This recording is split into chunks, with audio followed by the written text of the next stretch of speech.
On a rainy night, a cold and lonely executive receives a letter delivered by a soaked girl in the company lobby.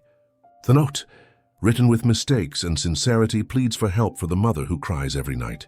As he reads the simple words, the man breaks down, confronted by wounds he thought were buried.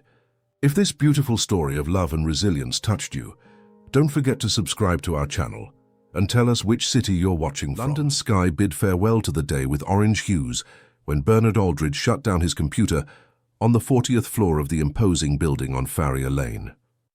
At 48, the CEO of Aldridge Construction was known for his calculated coolness, rigidity, and for always being the last to leave the office. The glass walls of his office offered a privileged view of the London skyline, but for him it was merely an indifferent backdrop. That June night, the typical London drizzle fell slowly, fogging the skyscraper's windows.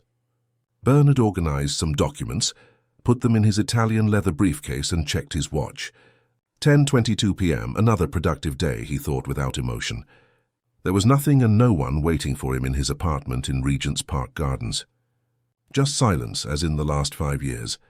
He took the executive elevator, which descended directly to the basement where his Mercedes-Benz was parked. When the doors opened, Mr. Anthony, the night security guard who had worked for over a decade at the company, awaited him with a disconcerted expression. "Dr. Bernard, there's a little girl waiting for you in the main lobby. She insists she needs to deliver something personally. We've tried to convince her to leave, but she refuses." "A child? At this hour?" The executive frowned, annoyed by this interruption to his meticulously planned routine. "Whose daughter is she?" "We don't know, Doctor. She seems to be from a humble family. She's all wet from the rain and carrying a worn backpack. She said she won't leave until she speaks with you." Bernard took a deep breath, suppressing his irritation. "All right, I'll see what she wants. But call security to remove her afterward." The social elevator took him to the ground floor. As he crossed the luxurious marble lobby, he spotted a small figure sitting on one of the sofas. A girl of approximately 7 years old, with dark curly hair tied in a messy ponytail, wearing a public school uniform soaked by the rain, hugged a faded pink backpack, torn at the edges. Her delicate light brown face showed determination, even with her brown eyes revealing tiredness. "Good evening." Bernard's deep voice echoed through the almost empty lobby. "I was told you want to speak with me." The girl immediately stood up, clutching her backpack tightly against her chest. "Are you Dr. Bernard?" "The boss of bosses?" "That's me. What do you want at this hour? Where are your parents?" Without answering, she opened her backpack and pulled out a folded paper slightly damp from raindrops. "I made this for you. Can you read it, please?" Intrigued, Bernard took the paper. It was a letter written in childish, crooked letters, some words misspelled. As he read the first lines, his expression of irritation transformed. His pale face grew even whiter. His hands began to tremble. The security guards noticed the sudden change and approached when he staggered, leaning against the nearest wall. "Doctor, are you all right?" Mr. Anthony asked, concerned. Bernard didn't answer. His eyes, normally cold and calculating, were now fixed on the letter, while long-buried memories emerged like ghosts. Suddenly, the man who commanded a real estate empire with an iron fist could no longer support his own weight. He slid down the wall until he sat on the floor, breathing heavily, eyes welling up. "What's your name?" he finally whispered to the girl who was observing him with curiosity. "Julia," she replied. "Julia Oliver." The name hit Bernard like a punch. Oliver, the same surname he had tried to forget for years. His hands continued to tremble as he held the paper. On the other side of the city, in a community in East London, Louisa Oliver returned exhausted to the small room she shared with her daughter. At 32, her body already showed the wear of a life of hard work. She had spent the day cleaning offices in the city's financial district, enduring scornful looks and derogatory comments, all to ensure a roof and food for her daughter. The small room they rented was at the top of an old building, illegally adapted by the landlord to accommodate more tenants. The plywood walls barely insulated the sound of rain falling on the makeshift roof. Leaks streamed down several corners, forming puddles on the cement floor. Mold spread across the walls, contributing to Julia's frequent coughing fits. Opening the door, Louisa expected to find her daughter sleeping or drawing, as she always did when she came home from school. But the room was empty. "Julia," she called, trying to control the panic that began to form in her chest. "Daughter, are you there?"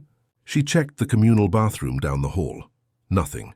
She asked the neighbors who hadn't seen her since the afternoon. Despair took over Louisa. Her daughter, her only treasure, had disappeared. It was then that she noticed the absence of the pink backpack and some sheets of paper that Julia carefully kept in a folder.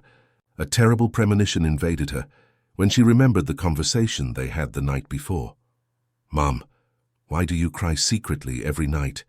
Julia had asked as Louisa covered her with their only blanket. "I'm not crying, daughter. It's just tiredness. I know it's because of the letter the rent man brought." "What did it say?" Louisa had tried to hide the eviction notice they received from Julia. They would only have 5 days to leave the place, as the landlord planned to demolish the upper floor to avoid problems with inspectors. They had nowhere to go nor enough money for a new rent. "Nothing important, my love. Now sleep, you have school tomorrow." But Julia was too observant for her own good. "It's about money, isn't it? The teacher said adults get sad when they don't have money." "It'll be all right, daughter. I promise." An empty promise, Louisa knew. In recent months, the minimum wage she received from the cleaning company barely covered basic expenses. The overtime she worked wasn't even paid correctly. Complaining meant losing her job.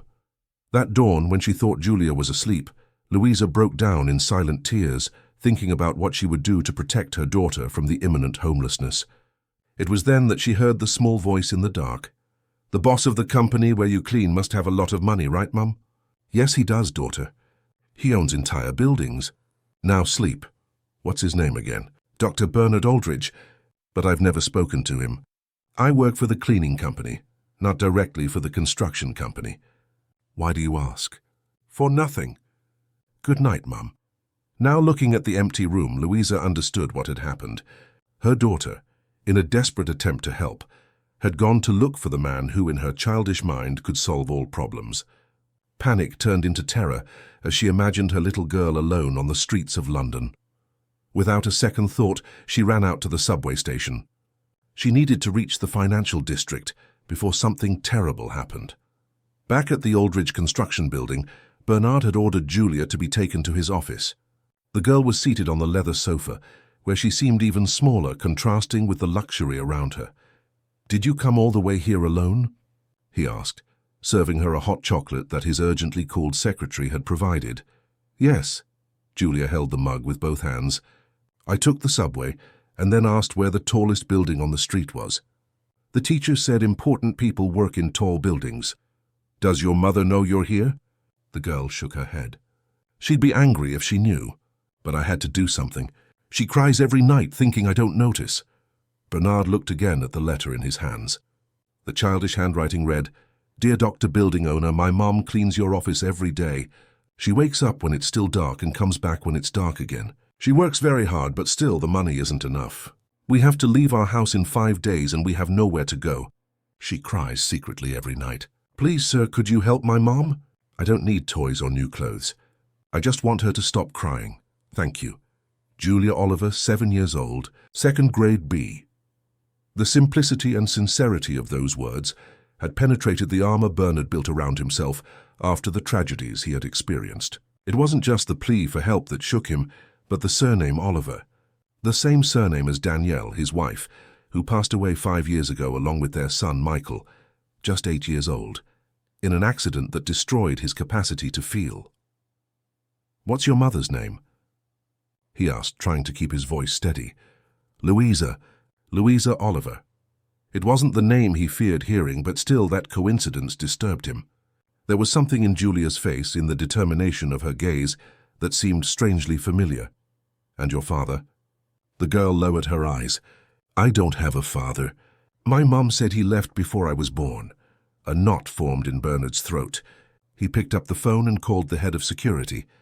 "I want you to immediately check everything about an outsourced employee named Louisa Oliver. She works for the contracted cleaning company. I want to know where she lives, how long she's worked here, and most importantly, who owns the property where she resides." While he waited, he sat next to Julia. The girl had finished her hot chocolate and was now observing the room with curiosity. "You're very important, aren't you?" she asked, looking at the paintings and certificates on the wall. "Some people would say so." Then why do you look so sad? The question, asked with the characteristic honesty of children, hit Bernard hard. Before he could answer, the phone rang. It was the head of security. Sir, the information you requested. Louisa Oliver has worked for the outsourced company for 3 years. She lives in a tenement in East London, owned by... Well, the property belongs to Horizon Realty. Bernard closed his eyes. Horizon Realty was a subsidiary of Aldridge Construction, responsible for low-value properties. Irony of fate, the eviction threatening Julia and her mother came from his own company. And there's more, sir, the security guard continued. There's a desperate woman in the lobby looking for her daughter. She says her name is Louisa Oliver. Bernard's voice sounded almost unrecognizable when he gave the order. Bring her up, immediately. While they waited, Julia seemed calm, as if she were carrying out an important mission. Bernard, however, felt his heart, long dormant, beat at an irregular rhythm. He took a small bottle of blood pressure medication from his pocket and swallowed a pill dry. The sound of the elevator announced the arrival. The doors opened, and Louisa Oliver burst into the room like a storm of emotions. Her eyes, red from crying, immediately located her daughter. Julia! She ran to her, hugging her tightly. My God, daughter, do you realize what you've done? I thought... She couldn't finish the sentence, choked by the fear she had felt in the last few hours. She was a woman of medium height, with a thin body that showed signs of poor nutrition, but with a resilient beauty that even tiredness could not completely erase.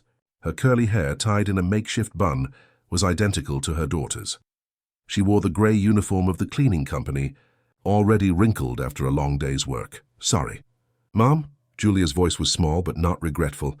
I just wanted to help. It was only when she made sure her daughter was all right that Louisa realized where she was and who was observing them. Her face went from concern to embarrassment in seconds. Dr. Bernard, I'm sorry about this. I don't know what got into her head. She stood up, pulling Julia by the hand. I promise this won't happen again. We're leaving right now. Wait. His voice sounded more like a request than an order.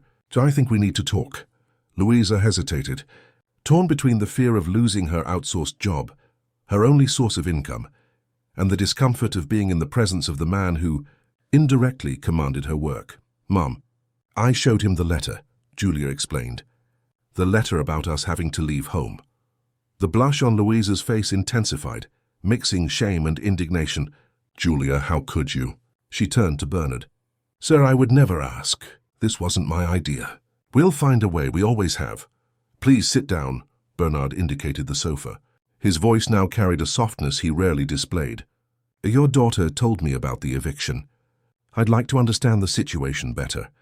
Reluctantly, Louisa sat down, keeping Julia close. There's not much to understand. We received a notice to vacate in 5 days. The landlord is going to demolish the floor where we live because of some inspection. And where will you go? Louisa looked away, swallowing her pride. I don't know yet. I have some savings, but not enough for a new rent and the deposit they ask for. Bernard pressed a button on the phone. Clarice, please bring that file from Horizon Realty regarding the demolitions in East London. While they waited, an uncomfortable silence hung in the room. Bernard discreetly observed mother and daughter. There was something familiar about them that he couldn't define, something beyond the surname that brought him so many painful memories. Soon the secretary entered with a folder. Bernard opened it, finding exactly what he was looking for. Just as I imagined. The property where you live belongs to a subsidiary of our company. Louisa paled. You mean you own the building? You ordered the eviction? Not directly. We manage hundreds of properties through different real estate agencies. But technically, yes, the final decision would be mine. He closed the folder. What I want to understand is how an employee who works in the same building as me, even if outsourced, can live in such precarious conditions. It's what I can afford with what I earn, Louisa replied, unable to hide the bitterness in her voice. The cleaning company pays the bare minimum and deducts uniforms, transportation, even products that break accidentally. At the end of the month, there's almost nothing left. Bernard's expression hardened not at Louisa, but at the situation he was discovering. How many hours do you work a day? Officially 8. In practice, almost 12, counting travel between the company's buildings. Overtime is rarely paid. Mom cleans 3 different buildings every day, Julia interjected, proud despite the situation. She's the fastest worker, everyone says so. A slight smile appeared on Louisa's tired face as she heard her daughter. The love and admiration between the two were evident. Bernard stood up, walking to the window. The city sparkled under the fine rain, thousands of lights composing a scene of apparent prosperity. How many Louisas and Julias existed out there, invisible to the eyes of executives in their glass offices? "Have you eaten dinner yet?" he asked, still with his back to them. The question caught Louisa by surprise. "No, sir, we were just... I was going to prepare something when I found out Julia had disappeared. Can we eat here?" Julia asked excitedly. "I've never eaten in such a tall building." "Sir, Julia," Louisa reprimanded her in a low voice. "It's all right," Bernard said, turning to them. "I'll ask them to bring us something to eat while we talk." He asked his secretary to arrange dinner for 3 people. While they waited, he offered to show Julia around the floor, giving Louisa a moment to compose herself. The girl accompanied Bernard through the silent corridors of the 40th floor, asking questions about everything she saw. There was a genuine curiosity in her, a lively intelligence that captivated him. "How many floors does this building have?"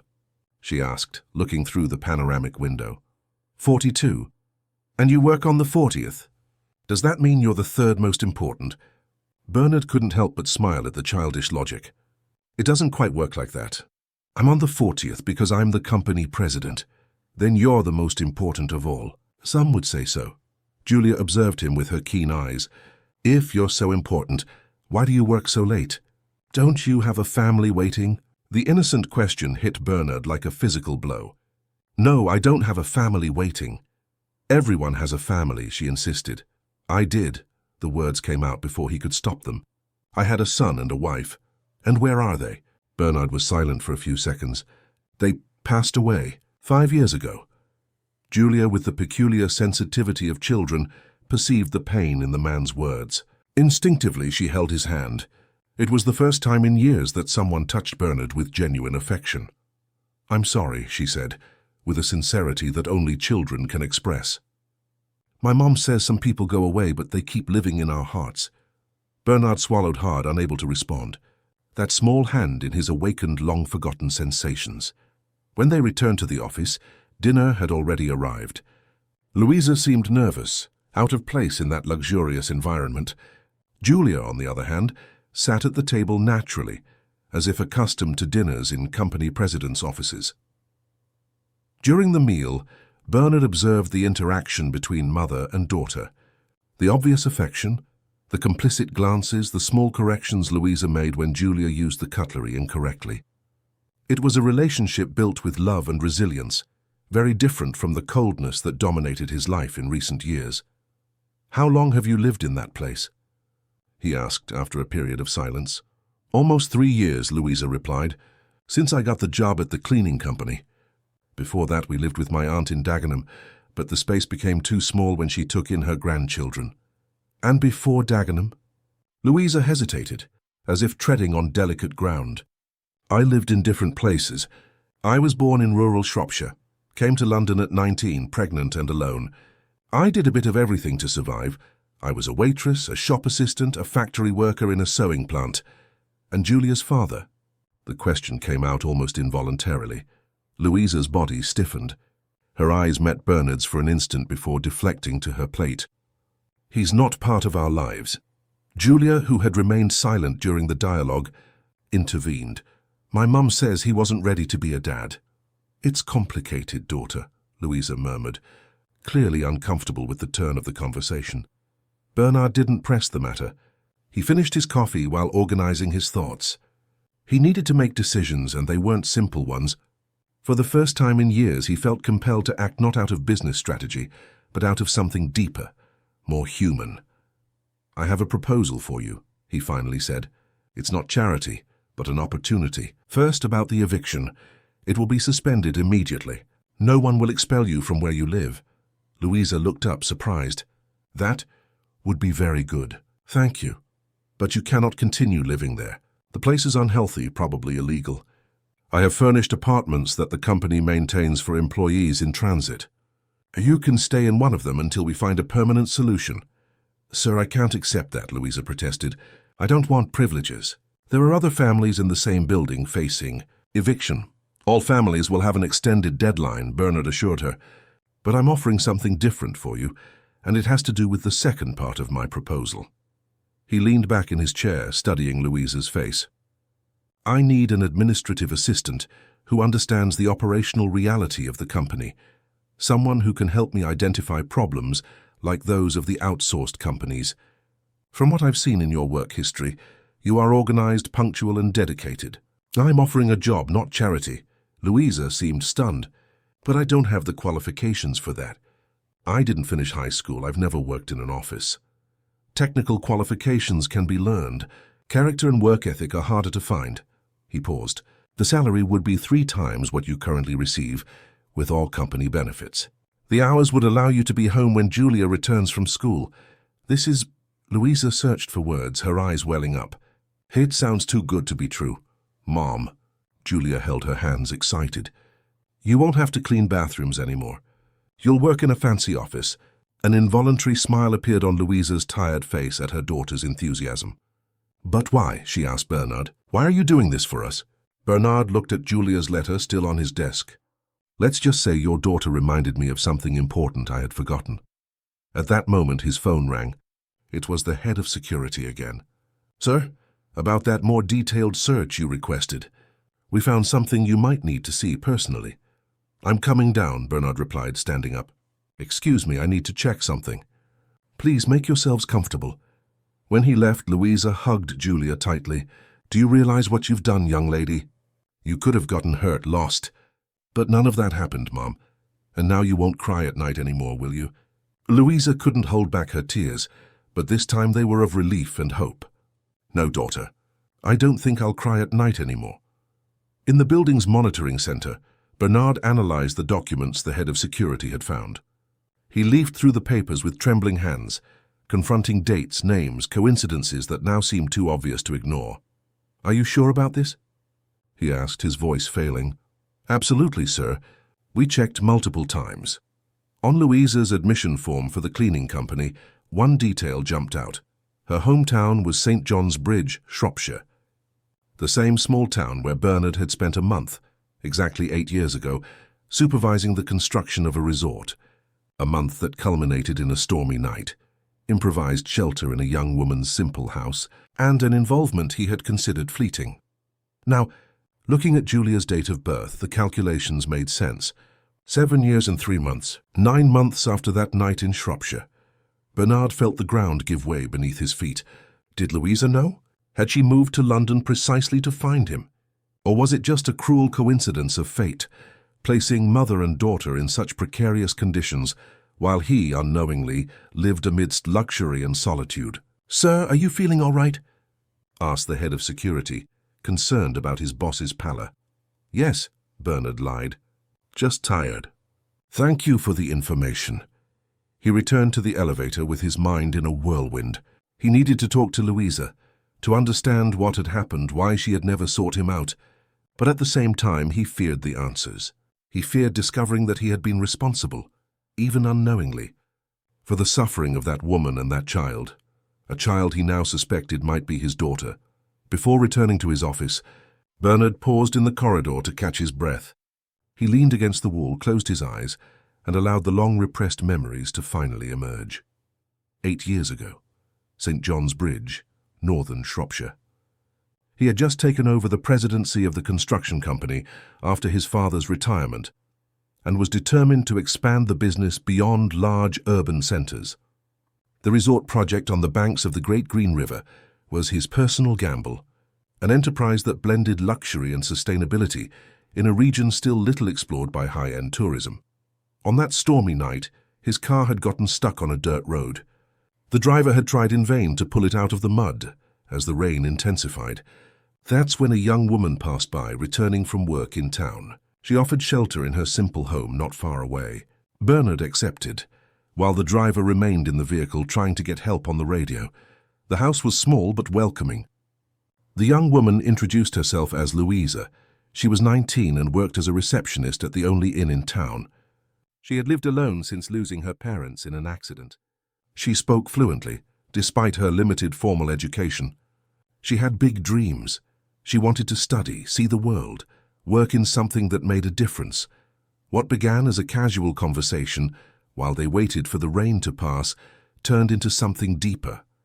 Louisa listened to him with genuine interest, asked insightful questions about his projects, challenged some of his views with a natural wisdom that surprised him. There was none of the dazzlement he usually saw in people when they discovered who he was. To her that night, he was just a soaked man needing shelter. The rain didn't let up. The driver managed to contact the hotel staff, but the roads were blocked. They would have to wait until the next morning. Bernard didn't remember exactly how it happened. Perhaps it was the cheap wine they shared, or the intimacy forced by the small space, or simply the unexpected connection between two such different souls. At some point words gave way to hesitant touches, and then he shook his head, returning to the present. He hadn't imagined that encounter would have consequences. 2 months later, he was back in London, involved in his marriage to Danielle, a union that, although arranged between influential families, eventually transformed into genuine love with the birth of Michael. He never returned to St. John's Bridge. The resort project was abandoned after unfavorable environmental impact studies. Louisa became just a distant memory, buried under layers of responsibilities and later under the pain of losing his family. And now she was there, sitting in his office with a 7-year-old girl. Her girl who could be his daughter. He took a deep breath and entered. Louisa and Julia were chatting animatedly about the possibilities of the new job. "Will I be able to study at a better school?" Julia asked. "Let's take it easy," Louisa replied, cautious like someone who has learned to distrust sudden changes of fortune. "First, we need to see if it will work out." Bernard cleared his throat to announce his presence. Both turned, Julia with an open smile, Louisa with an apprehensive look. "I apologize for the interruption," he said, trying to maintain his composure. "Where were we? You were offering us a job and a place to stay," Julia replied before her mother could speak. "I think we should accept, right, Mom?" Louisa looked at her daughter and then at Bernard. There was a shadow of distrust in her eyes. "It's a generous offer, but I need to understand the details better before making a decision." "Of course," Bernard agreed. He sat at his desk, maintaining a calculated distance. "As I said, it's not charity. The company needs someone with your profile, and the apartment is part of the benefits package. As for Julia's school, we have agreements with some educational institutions. It would be a benefit extended to you as a direct employee." Louisa nodded slowly. "I appreciate the opportunity, but—" She hesitated, looking at her daughter. "Julia, dear, could you wait outside for a bit? I need to talk some adult things with Dr. Bernard." "But, Mum, please, daughter." Reluctantly, Julia stood up. Bernard called his secretary on the intercom and asked her to accompany the girl to the break room, where there was a television and snacks. When they were alone, the silence weighed heavily between them.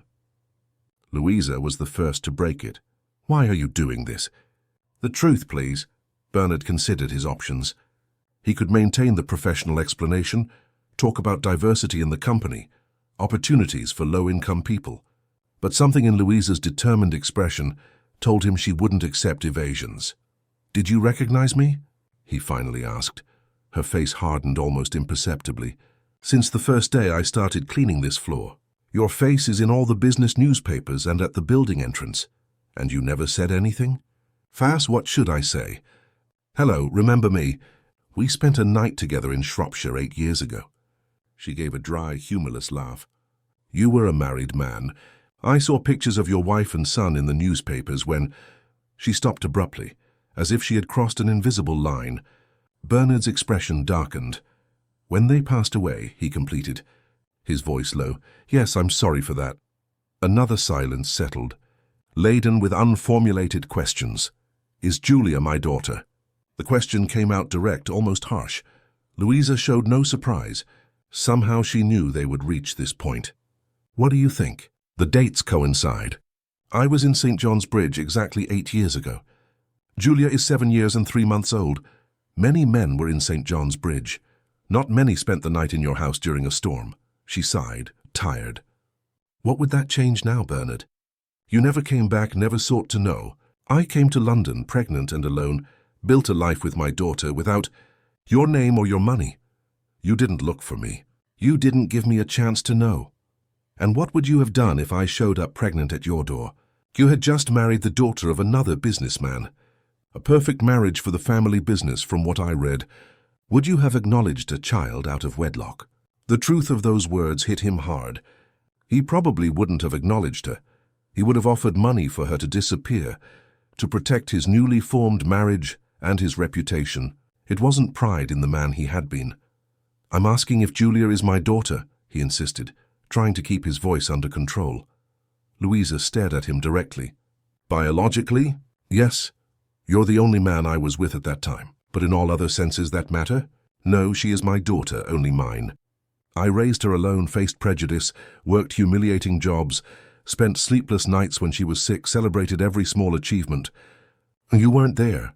The words fell like stones.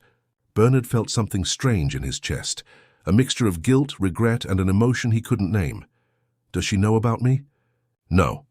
I always said her father wasn't ready for a family. It's the truth in a way. And now, what will you tell her? Louisa ran a hand through her hair, a gesture that revealed her tiredness. I don't know. Honestly, I don't know. This is too much to process in one night. Bernard nodded, trying to organize his own thoughts. A daughter. He had a daughter. A child who had grown up a few miles from him, living in precarious conditions while he accumulated fortunes. The absurdity of the situation suffocated him. The job in the apartment, he finally said. The offer still stands regardless of all this. It's not charity, it's not compensation. It's a deserved opportunity. Why should I trust you now? Because I have nothing to gain from this, Louisa. I lost my family. I live alone in an empty penthouse, running a company that no longer brings me satisfaction. I won't lie and say that the fact that Julia is possibly my daughter didn't influence my decision. But it's not the only reason. He paused. Your daughter showed me something I had forgotten. The value of compassion, of human connection. I accepted your daughter's courage. I didn't recognize her. Louisa seemed torn. On one hand, Bernard's proposal meant a radical change in her living conditions, the chance she had always hoped for to give her daughter a better future. On the other hand, accepting would create a bond with a man who represented a painful chapter of her past, a man she had observed from afar for 3 years while cleaning the floor he walked on. I need time, she finally said. I can't decide this now. I understand. As much as you need. He wrote something on a card and handed it to her. My personal number. When you're ready to talk, call me. In the meantime, the eviction is suspended, as I promised. She took the card cautiously, as if it were something dangerous. Thank you. The company driver can take you home. It's too late for public transport. Louisa accepted the offer with a nod. They called Julia, who returned with a smile and a hastily drawn picture. A colorful house with 3 smiling figures beside it. I made this for you, she said, handing the paper to Bernard. It's me, my mom, and you in our new house. Bernard felt his throat tighten. It's a very beautiful drawing, Julia, thank you. Let's go, daughter. Louisa took the girl's hand. It's late and you have school tomorrow. Will you visit us in our new house? Julia asked, already at the door. Before Bernard could answer, Louisa intervened. We'll sort that out later, daughter. Say good night to Dr. Bernard. Good night, Doctor. Thank you for helping my mum. Good night, Julia. When the door closed, Bernard remained motionless, looking at the drawing in his hands. Those simple figures, colored with worn crayons, provoked something he hadn't felt in years: hope. Bernard's apartment occupied the top 2 floors of one of the most exclusive buildings in Regent's Park Gardens. Huge glass windows offered a panoramic view of the city, but the curtains had been permanently closed for years. The minimalist decor, in shades of grey and black, reflected the emotional emptiness of his life. That night, entering the oppressive silence of the place, he felt the absence of life like never before. He dropped his briefcase on the coffee table and went straight to the bar. He poured himself an expensive whiskey and drank it in one gulp. He walked to a door at the end of the corridor, which remained locked most of the time. He hesitated before turning the key and entering.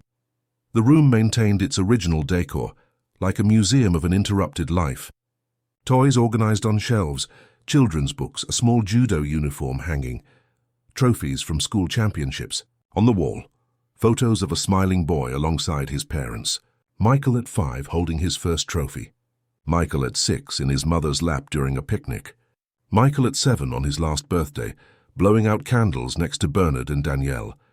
He sat on the child's bed, allowing himself to remember. Michael had been born with a rare heart condition, but lived an almost normal life thanks to medication and constant care.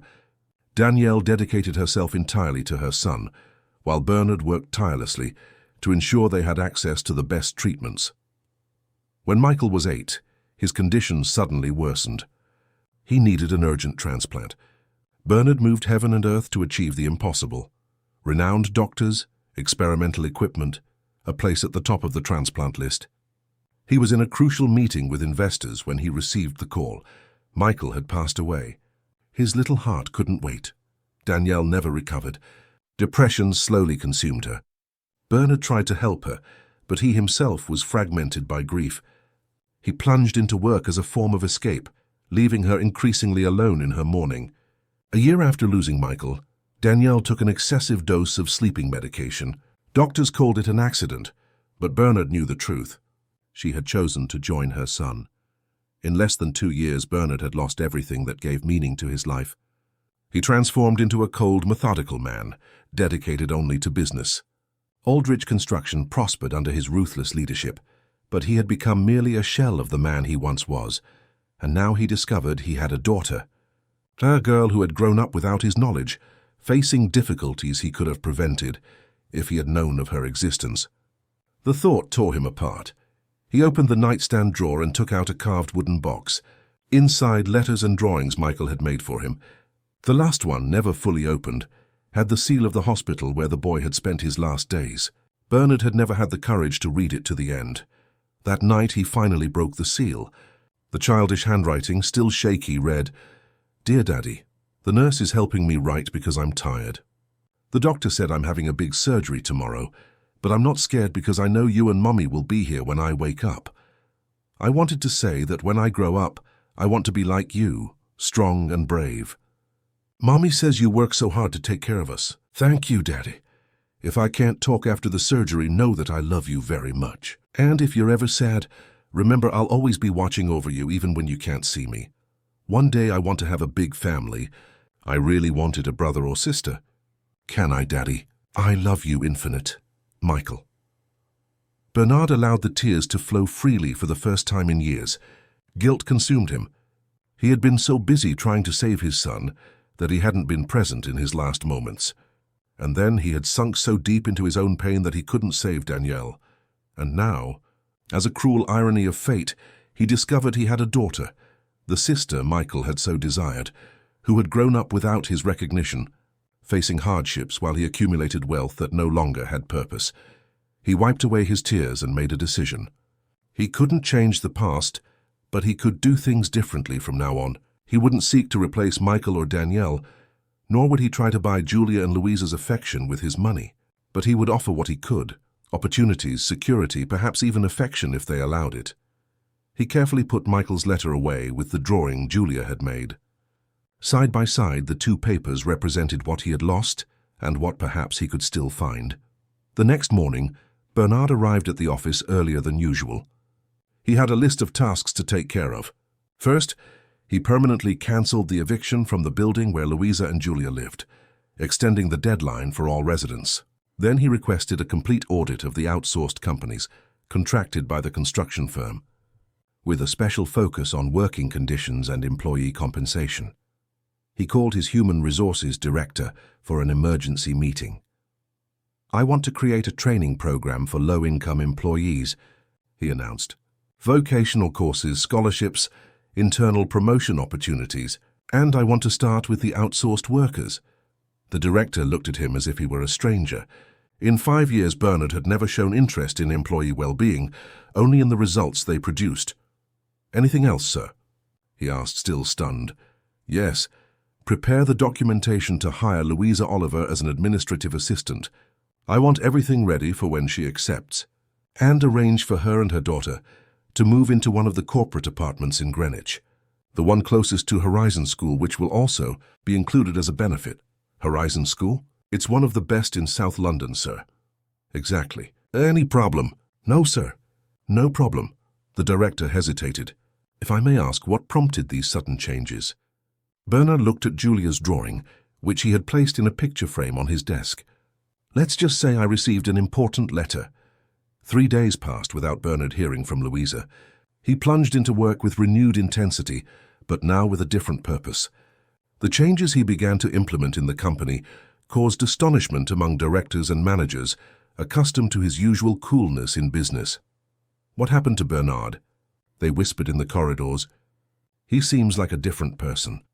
In truth, he was simply rediscovering who he was before the losses that transformed him. The idealistic young man who wanted to build not just buildings but communities. The man who believed that business success could walk hand in hand with social responsibility.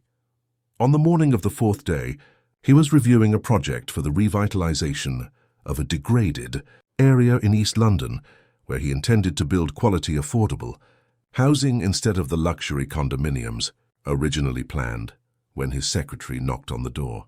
"Dr. Bernard, there's a lady named Louisa Oliver waiting. She said you were expecting her." His heart quickened. "Please send her in." Louisa entered alone, wearing simple jeans and a white blouse. She looked even younger without the cleaning company uniform, but there was a determination in her eyes that revealed the strength of her character. "Good morning," she said, standing by the door. "Good morning, Louisa. Please sit down." Bernard indicated the chair in front of his desk. "Would you like some coffee?" "No, thank you." She sat down, her hands clasped in her lap. "I came to give you my answer about the job offer." Bernard nodded, trying to hide his anxiety. "And what would that be?"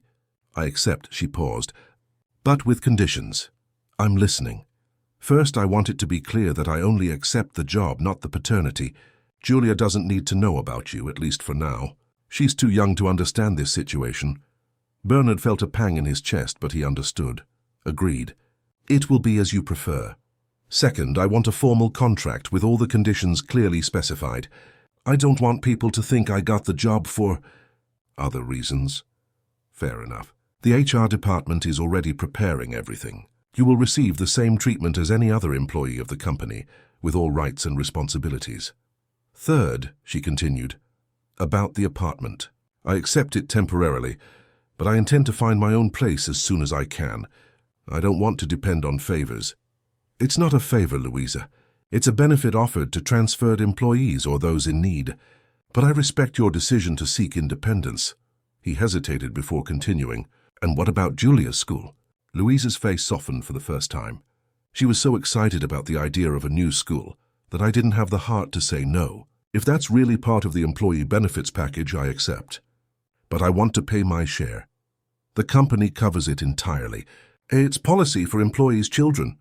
Louisa nodded, still with reservations. "When do I start?" "Whenever you're ready. The apartment is already available. It's 10 minutes from the school in Greenwich. It's a quiet neighborhood with parks and shops nearby. You had everything planned, didn't you?" There was a touch of irony in her voice. "So confident that I would accept." "No, just hopeful." He stood up, walking to the window. "I know I have no right to ask for anything, Louisa. I wasn't present when Julia was born, when she took her first steps, when she said her first words. I lost all of that. Through my ignorance, you two went through hardships that I could have prevented." "It wasn't just your fault," she admitted, surprising him. "I could have looked for you when I found out I was pregnant. But I had my pride, and also, I was scared. Scared that you would reject me, that you would think it was a trick." "I probably would have thought that," he acknowledged with bitterness. "The man I was then wasn't prepared to take on responsibilities outside of his perfect life plan. And now you are?" The question hung between them, laden with meaning. Bernard turned to face her. "I don't know what I'm offering, Louisa. I don't know if I can be a father to Julia, or what we can build from here. I only know that when I read that letter, when I saw in her eyes the same determination I saw in yours 8 years ago, something awakened in me, something I thought had died along with Michael and Danielle." His son's name came out with difficulty, but for the first time in years, it wasn't accompanied by the searing pain he used to feel. "I lost my family 5 years ago," he continued. "I lost them not just to death, but to my inability to be present when they needed me most. I didn't just make one mistake with you and Julia, Louisa. I made mistakes with everyone I loved. And now I want to try to do things differently." Louisa observed him with an expression difficult to decipher. There was no pity in her eyes, only a deep understanding of the pain he carried. "Julia asked about you yesterday," she finally said. "She wanted to know when you're going to visit our new house." "She liked you."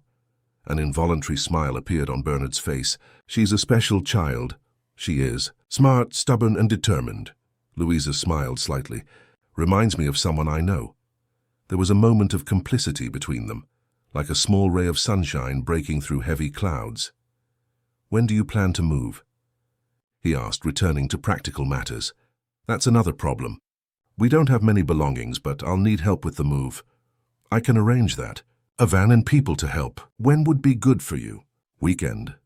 Julia doesn't have school and I've already handed in my notice at the cleaning company." "Perfect." He hesitated. "Would you like to see the apartment beforehand?" "I can take you this afternoon if you like." Louisa considered the proposal. "That would be good. Julia is anxious. I can meet you after school." "Around 4? So she gets out at 3:30. "We'll be ready."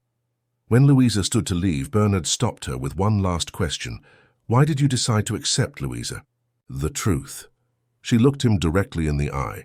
"For Julia mainly. She deserves opportunities I never had. But also," she hesitated, choosing her words, "also because I believe people can change. And something tells me you're really trying." At 4 in the afternoon, Bernard's driver parked in front of the public school where Julia studied. Louisa was already waiting at the gate. The girl ran out, wrinkled uniform and swinging backpack, a wide smile lighting up her face when she spotted the shiny black car. "Is that him, Mom?" she asked excitedly. Louisa nodded, adjusting her daughter's clothes. "Remember what we talked about? Behavior, respect, and no indiscreet questions." "Yes." "Mommy." But the mischievous glint in her eyes indicated it would be difficult to contain her natural curiosity. Bernard got out of the car to greet them. He wore more casual clothes than usual, jeans and a light blue shirt without a tie, in a conscious attempt to appear more approachable. "Good afternoon," he greeted, opening the car door. "How was school today, Julia?" "Science was cool. The teacher said I'm going to a new school. Is it true there's a science lab there?" "I really want to see a real microscope." Bernard smiled at her enthusiasm. "Yes, there's a lab and many other interesting things. Do you like science?" "I love it. I want to be a scientist and discover plants that cure diseases." During the drive to Greenwich, Julia kept up an animated conversation, talking about her interests, her friends, the books she liked to read. Bernard listened with genuine attention, enchanted by the girl's intelligence and vivacity. Louisa remained more reserved, observing the interaction between the two with a mixture of caution and hope. The apartment was on the 10th floor of a modern but unostentatious building. It was a 3-bedroom flat with a balcony, decorated simply but warmly. Furniture in light tones, paintings of Brazilian landscapes, a kitchen equipped with new appliances.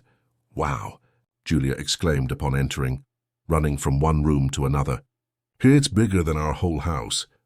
"Look, Mom, there's a bathtub." Louisa walked slowly, touching the furniture, looking out the window that offered a partial view of the city. "It's very beautiful," she admitted, visibly moved. "It didn't need to be so complete." "These are the standard apartments the company maintains," Bernard explained, although it wasn't entirely true. He had personally requested some additions to the usual model.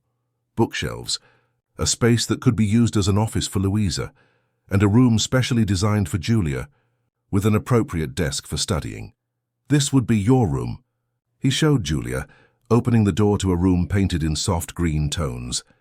There was a new bed with a colorful quilt, the desk and empty shelves waiting to be filled. "Can I decorate it any way I want?" she asked, her eyes sparkling. "Of course. It's your space.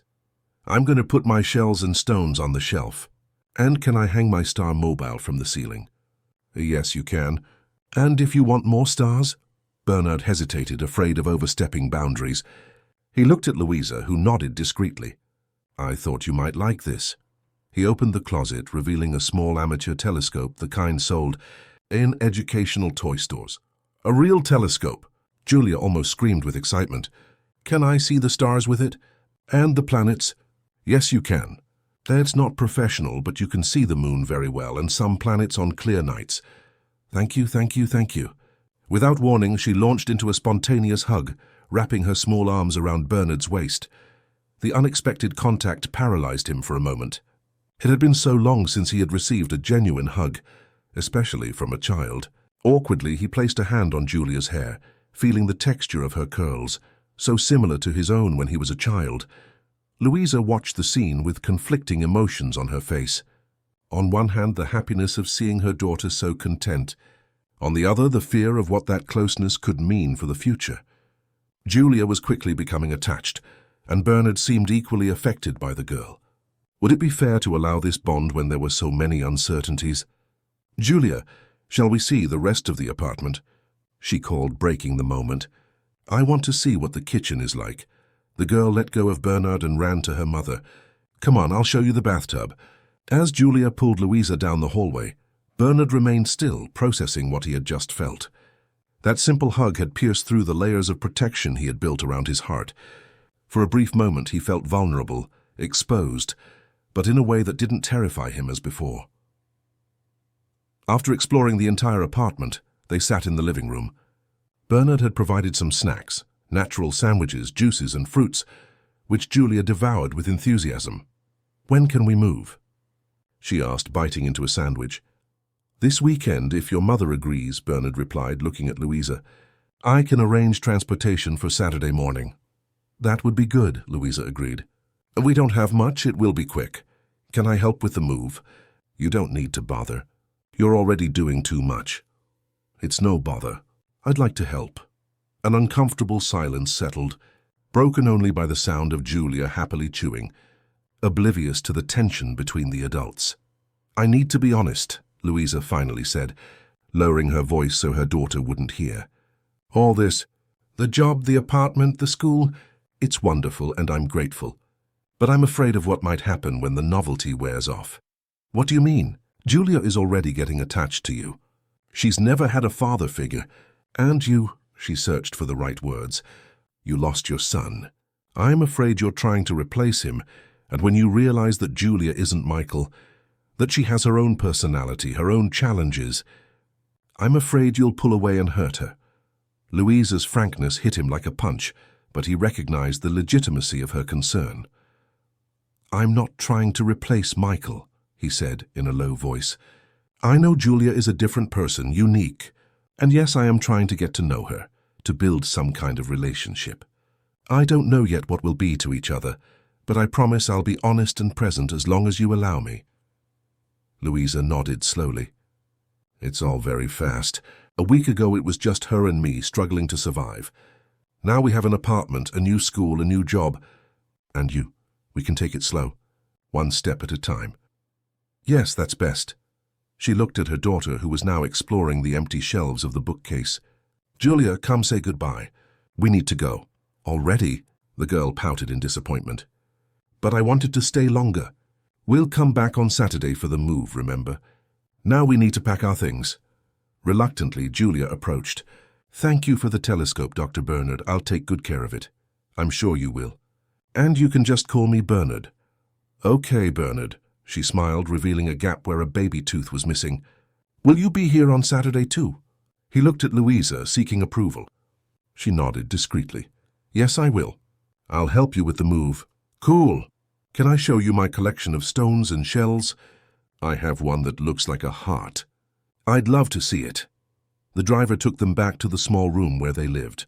During the journey, Bernard observed the urban landscape gradually transforming, the elegant buildings of Greenwich giving way to simpler constructions until they reached the peripheral region where improvised neighborhoods balanced on the hillsides. The reality of that contrast deeply disturbed him. For years he had built luxury developments without questioning who could afford them or where those who couldn't lived. Now, seeing the precariousness in which Louisa and Julia, his own daughter, had lived, he felt part of the problem. When the car stopped in front of the tenement, Bernard decided to get out too. "May I accompany you to the door?" Louisa hesitated. This was not a place she would like to show him, but she understood the importance of the gesture. "All right." The building was an old, deteriorated construction. They climbed 3 narrow flights of stairs, passing through corridors where other families lived in tiny rooms, separated only by thin plywood walls. The smell of mold mixed with that of food being prepared on small makeshift stoves. Watch out for the broken step, Louisa warned, guiding them along the path she knew so well.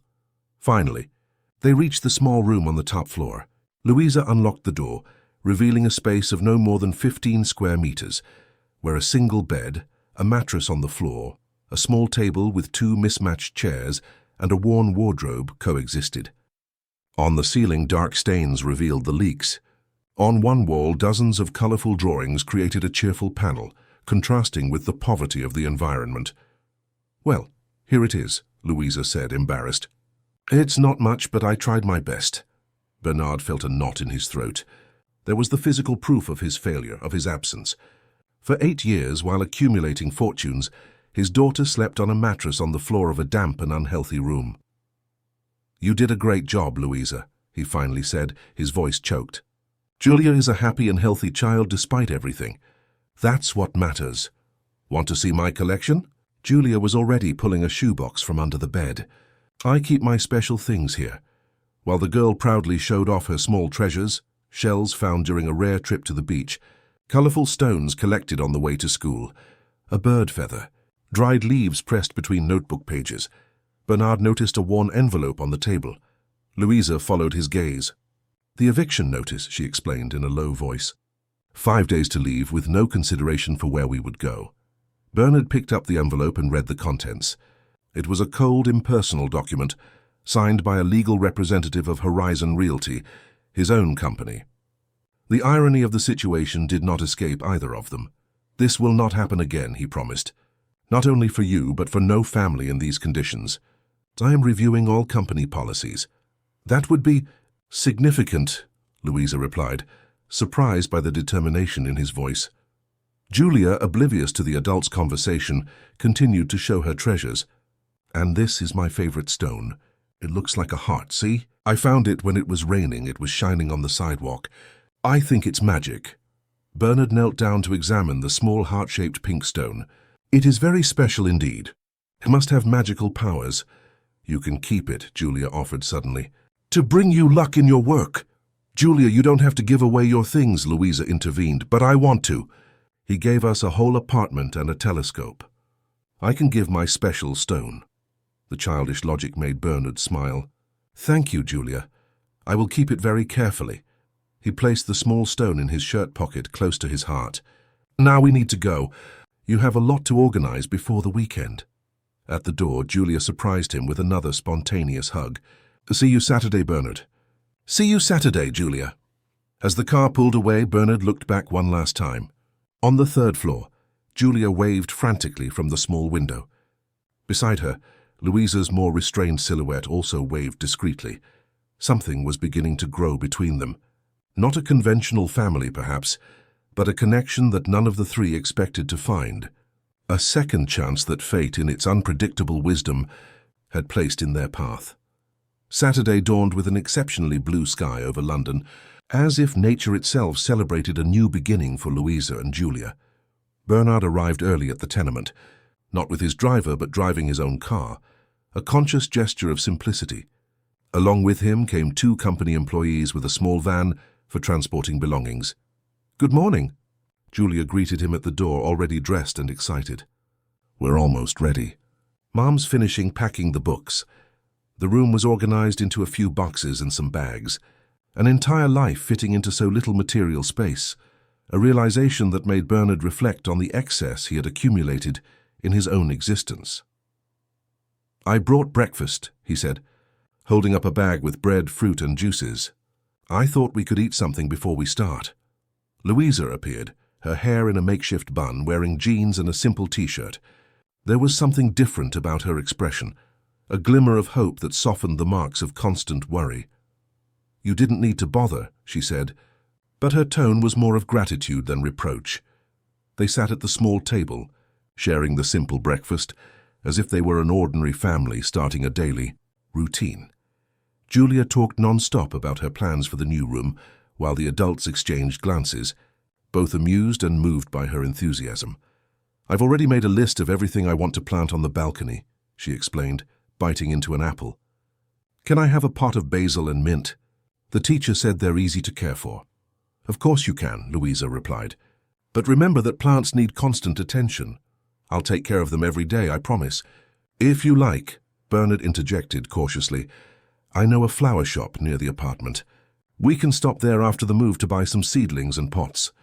Julia's eyes sparkled. Can we really? Mom, can we? Louisa nodded, yielding to the irresistible combination of her daughter's enthusiasm and Bernard's kind offer. If it's not too much trouble. No trouble at all, he assured her. The move itself was quick.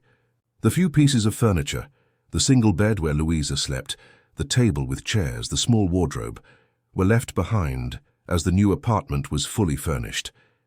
They only took clothes, books, personal belongings, and Julia's treasures, her collection of stones, shells, and drawings carefully stored in boxes. When the last item was placed in the van, Louisa paused at the door, looking one last time at the small space that, despite all the difficulties, had been her home for 3 years. Every corner held memories. Julia learning to read by candlelight during frequent power outages, nights of heavy rain when they had to place buckets to catch leaks, moments of simple joy when they shared a special dessert after Louisa received some extra payment. Is everything all right? Bernard asked, noticing her hesitation. Yes, she replied, discreetly wiping away a tear. It's just that, however difficult it was here that we created our memories. Where Julia lost her first tooth, where she celebrated her birthdays. I understand, and he truly understood. He himself had left Michael's room untouched for years, unable to separate from the memories contained within that space. You're taking what really matters, the memories and each other. Louisa looked at him with surprise, not expecting such sensitivity from him. Thank you for understanding.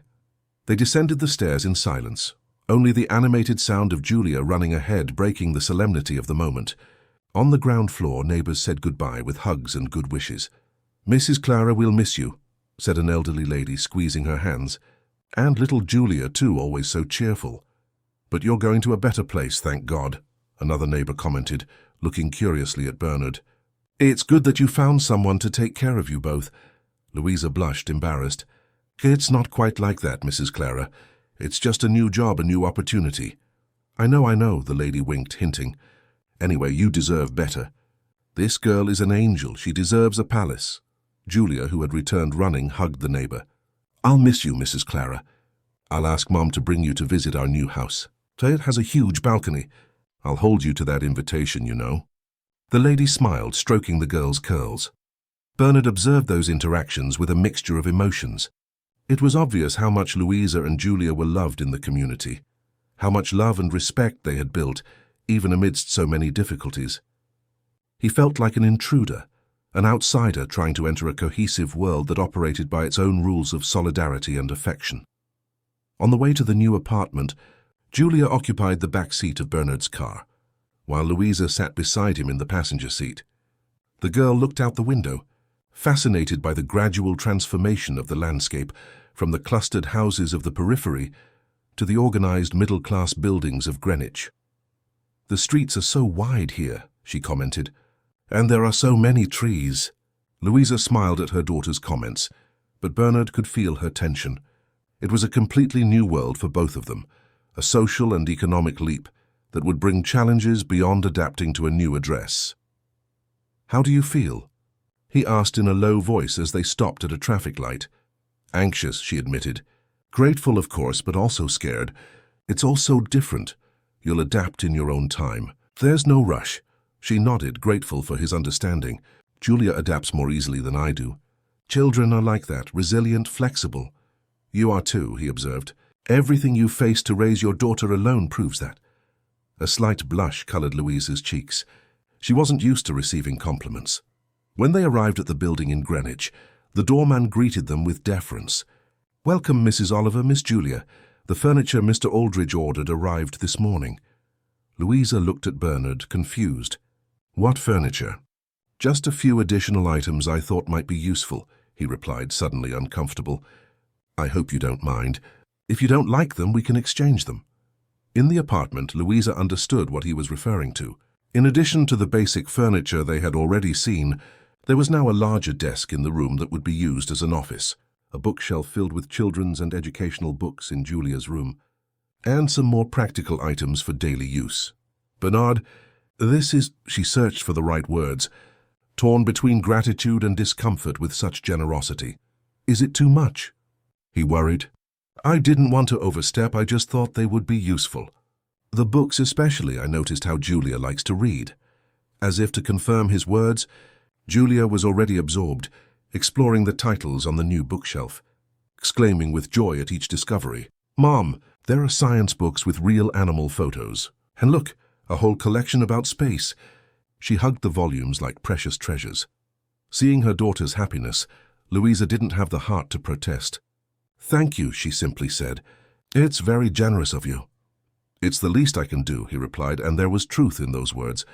Compared to what he could have done in the last 7 years, that really was the least. They spent the rest of the morning organizing Louisa and Julia's belongings in the new space. It was touching to see how the girl's small personal treasures, her colorful stones, drawings, the Star Mobile, transformed the impersonal environment into something truly her own. Louisa, more reserved, took longer to make her mark on the space. But gradually her clothes filled the closet. Her few books found a place on the living room shelf. Her dried tea herbs lined up in jars in the kitchen. Around noon, when the basic organization was complete, Bernard suggested they have lunch out. There's a family restaurant nearby, nothing too formal. The food is good and the atmosphere is quiet. Can we, Mom? Julia pleaded. Please? We've never eaten in a real restaurant. Louisa hesitated. She was tired from the move, and the idea of not having to cook was tempting. But she still felt uncomfortable accepting more of Bernard's generosity. This time I'm treating, he said, noticing her hesitation. Consider it a celebration for the new beginning. Next time it can be you. The suggestion of future reciprocity seemed to ease Louisa's discomfort. All right, but nothing too expensive, please. The restaurant was exactly as Bernard had described, a family atmosphere with wooden tables, checkered tablecloths, and a diverse clientele. No intimidating luxuries, just a cozy place where Louisa and Julia could feel at ease. While they waited for their dishes, Julia enchanted Bernard with school stories, her dreams of becoming a scientist, the simple experiments she did at home with recycled materials. Once I made a volcano with baking soda and vinegar, she recounted, gesturing animatedly. But I ended up spilling everything on the table and Mom got angry. I wasn't angry about the experiment, Louisa corrected, smiling at the memory. I was worried because you almost ruined the only science book you had. Now I have many, Julia observed, radiant. I can do real experiments. With supervision, Louisa warned, looking meaningfully at her daughter. Always with supervision, Bernard agreed. Science is fascinating, but it requires responsibility. Julia nodded solemnly, as if she had just received an important life lesson. When my dad was alive, he used to take me to see the stars, she said suddenly, surprising the adults. Louisa swallowed hard. Julia, we've talked about this. But he took me, Mom. I remember. He put me on his shoulders and told me the names of the stars. An uncomfortable silence fell over the table. Bernard looked from Julia to Louisa, confused. Julia has these memories, Louisa finally explained, choosing her words carefully. Memories of a father she never got to know. The school psychologist says it's common in children who grow up without a parent. They create memories as a coping mechanism. It's not made up, Julia protested. I really remember. He smelled good like wood, and he laughed loudly. Bernard felt a pang in his chest. Julia had created a father in her imagination, filling the void left by his absence. The realization of how much he had lost, how much both had lost, hit him with renewed force. Perhaps they are dreams that seem very real, he suggested gently. I also dream of people who are gone, sometimes so vividly that it feels like they are with me. Julia considered him with her keen eyes. Do you dream of your son? The innocent question was like a physical blow. Julia! Louisa reprimanded her, mortified. You don't ask that. It's... All right, Bernard said, recovering. Yes, Julia, I dream of my son, Michael. He would be almost twice your age now. And he also liked stars. A sad smile appeared on Bernard's lips. Yes, he liked them very much. We had a bigger telescope than yours. We spent hours on the roof of the beach house observing the sky. See? Julia looked triumphantly at her mother. Children like to see stars with their parents. Louisa seemed deeply uncomfortable, torn between empathy for Bernard's pain and apprehension about where that conversation might lead. "The dishes are coming," she observed, clearly trying to change the subject. During the rest of lunch, they kept the conversation on lighter topics: the neighborhood, Julia's new school, the job Louisa would start on Monday. But the moment of unexpected connection had left its mark. Bernard observed Julia with new eyes, not just as a child he had just discovered was his biological daughter, but as a person with her own inner history, her own emotional needs, who had somehow already created space for a father in her life, even before meeting him. After lunch, as promised, they stopped at the flower shop. Julia chose seedlings of basil, mint, rosemary, and a small strawberry plant, as well as colorful pots for each plant. Her eyes sparkled at the prospect of caring for living beings, of literally putting down roots in her new home. "Plants are like people," the florist explained to her. "They need attention, care, just the right amount of water. Not too much, not too little. I'll take very good care of them," Julia promised solemnly. "I'll talk to them every day. I read that plants grow better when we talk to them." "It's true," the man confirmed, smiling.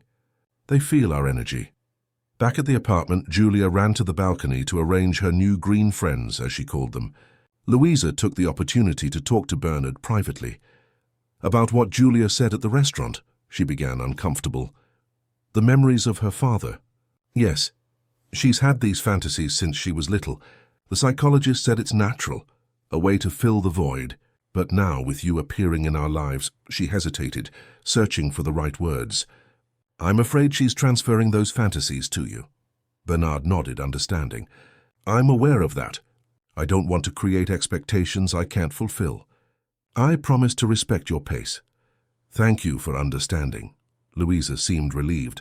"It's all very new for all of us. We need time. All the time in the world," he agreed. Then, after a moment of hesitation, "May I ask you something?" "About Julia's memories, of course. Did she always talk about stars?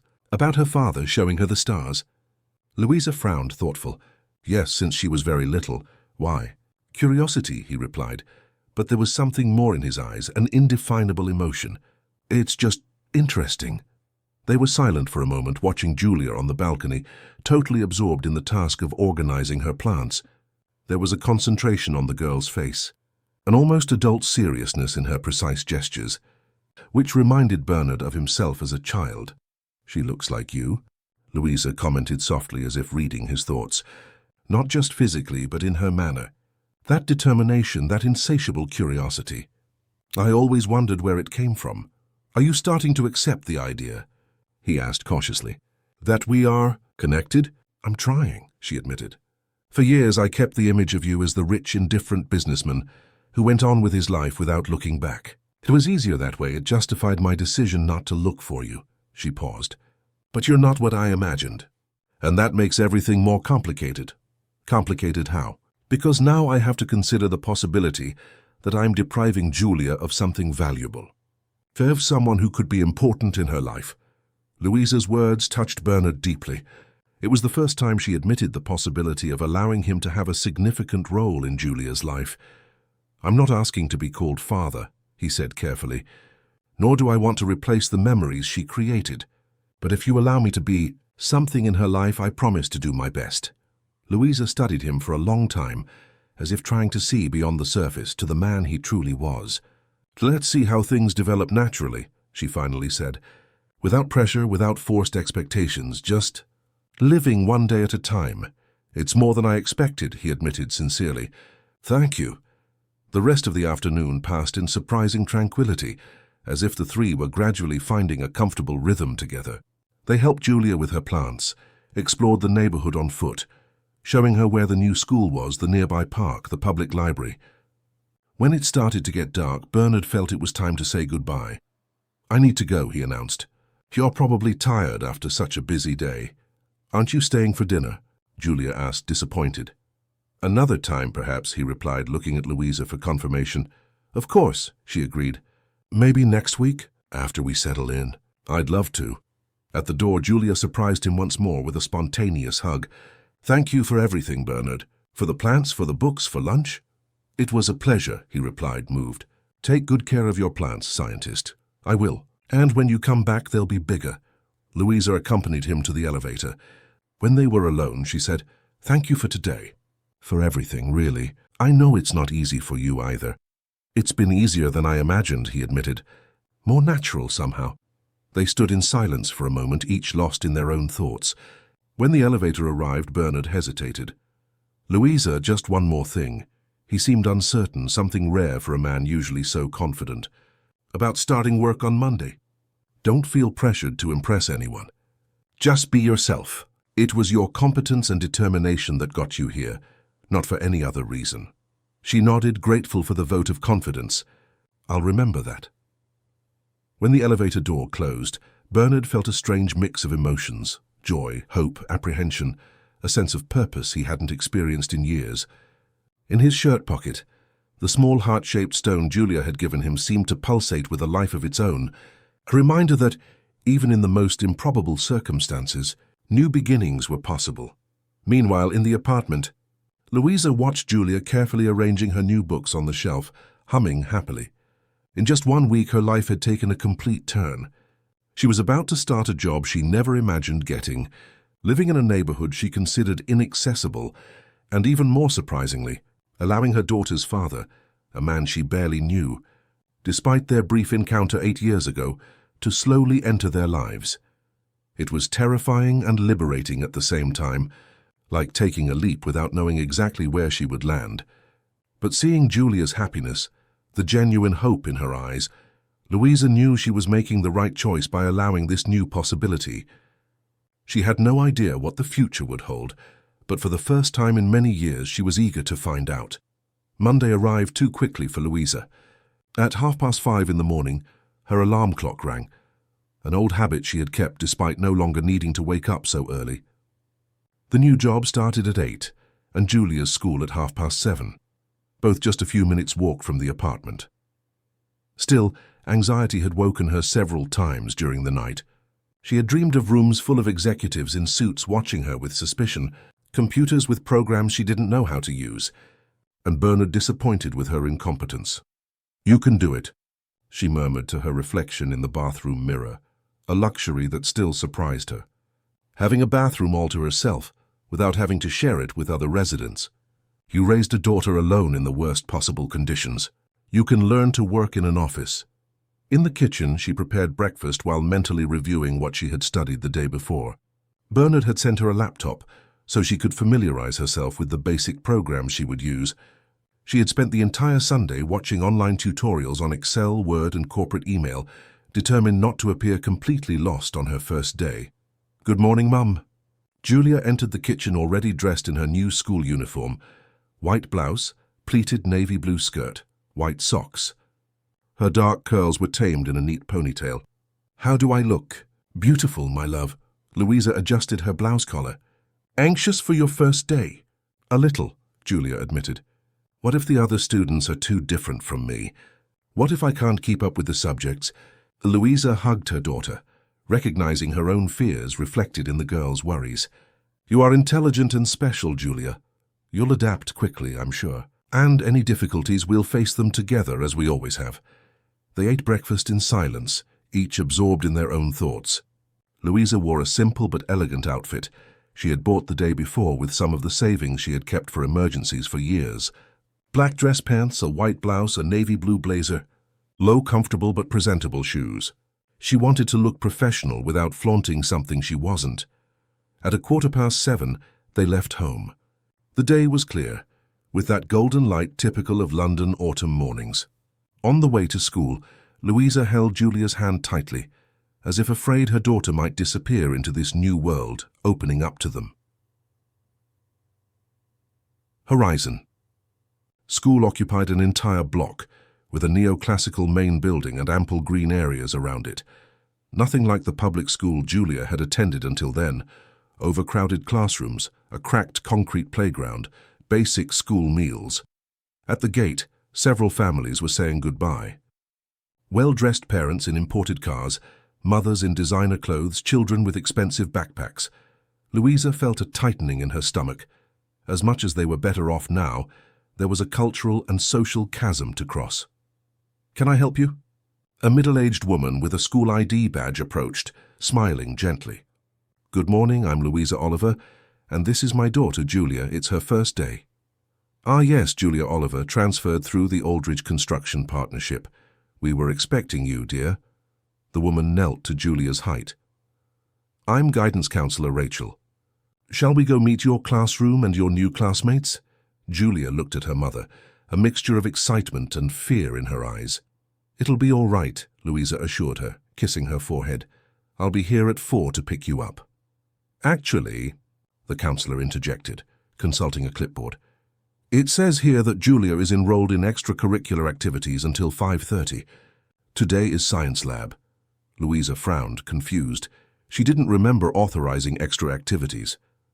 It was requested by Mr. Aldridge when he enrolled her, Rachel explained, but if you prefer Julia not to participate. Science lab? Julia's eyes sparkled. Please, Mom, can I stay, please? Louisa hesitated, another decision made without consulting her. On the other hand, how could she deny something that so visibly excited her daughter? All right, but today we'll talk about what else was decided.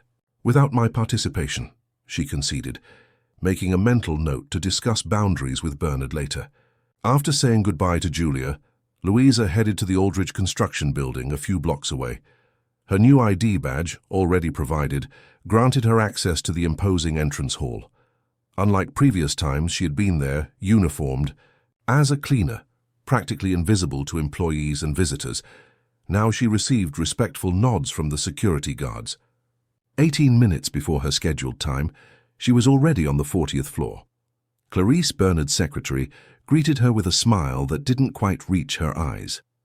Good morning, Louisa. Dr. Bernard asked me to show you your office and explain your initial duties. Thank you. Is he not here? He had an external meeting with investors. He should return after lunch. Clarice led her down a corridor to a small but elegant office with a view of the city center. This will be your space. Your computer is already configured with a temporary login and password. The IT team will come later to guide you.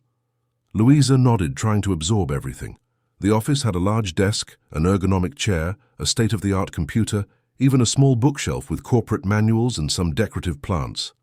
The wall, discreetly, a framed diploma from the company itself. Professional training program, Aldridge Construction. What exactly will I be doing here? She asked, still uncertain about her actual duties. Clarice consulted a folder. Officially, you are a corporate social responsibility assistant. You will work directly with Dr. Bernard on projects to improve employees' working conditions, especially outsourced ones, and on social initiatives in the communities where the company operates. But I don't have experience in that. That's why you'll start with simpler tasks and an intensive training program. Clarice smiled, this time more sincerely. Dr. Bernard said you're a quick learner. Louisa blushed slightly at the indirect compliment. I'll do my best.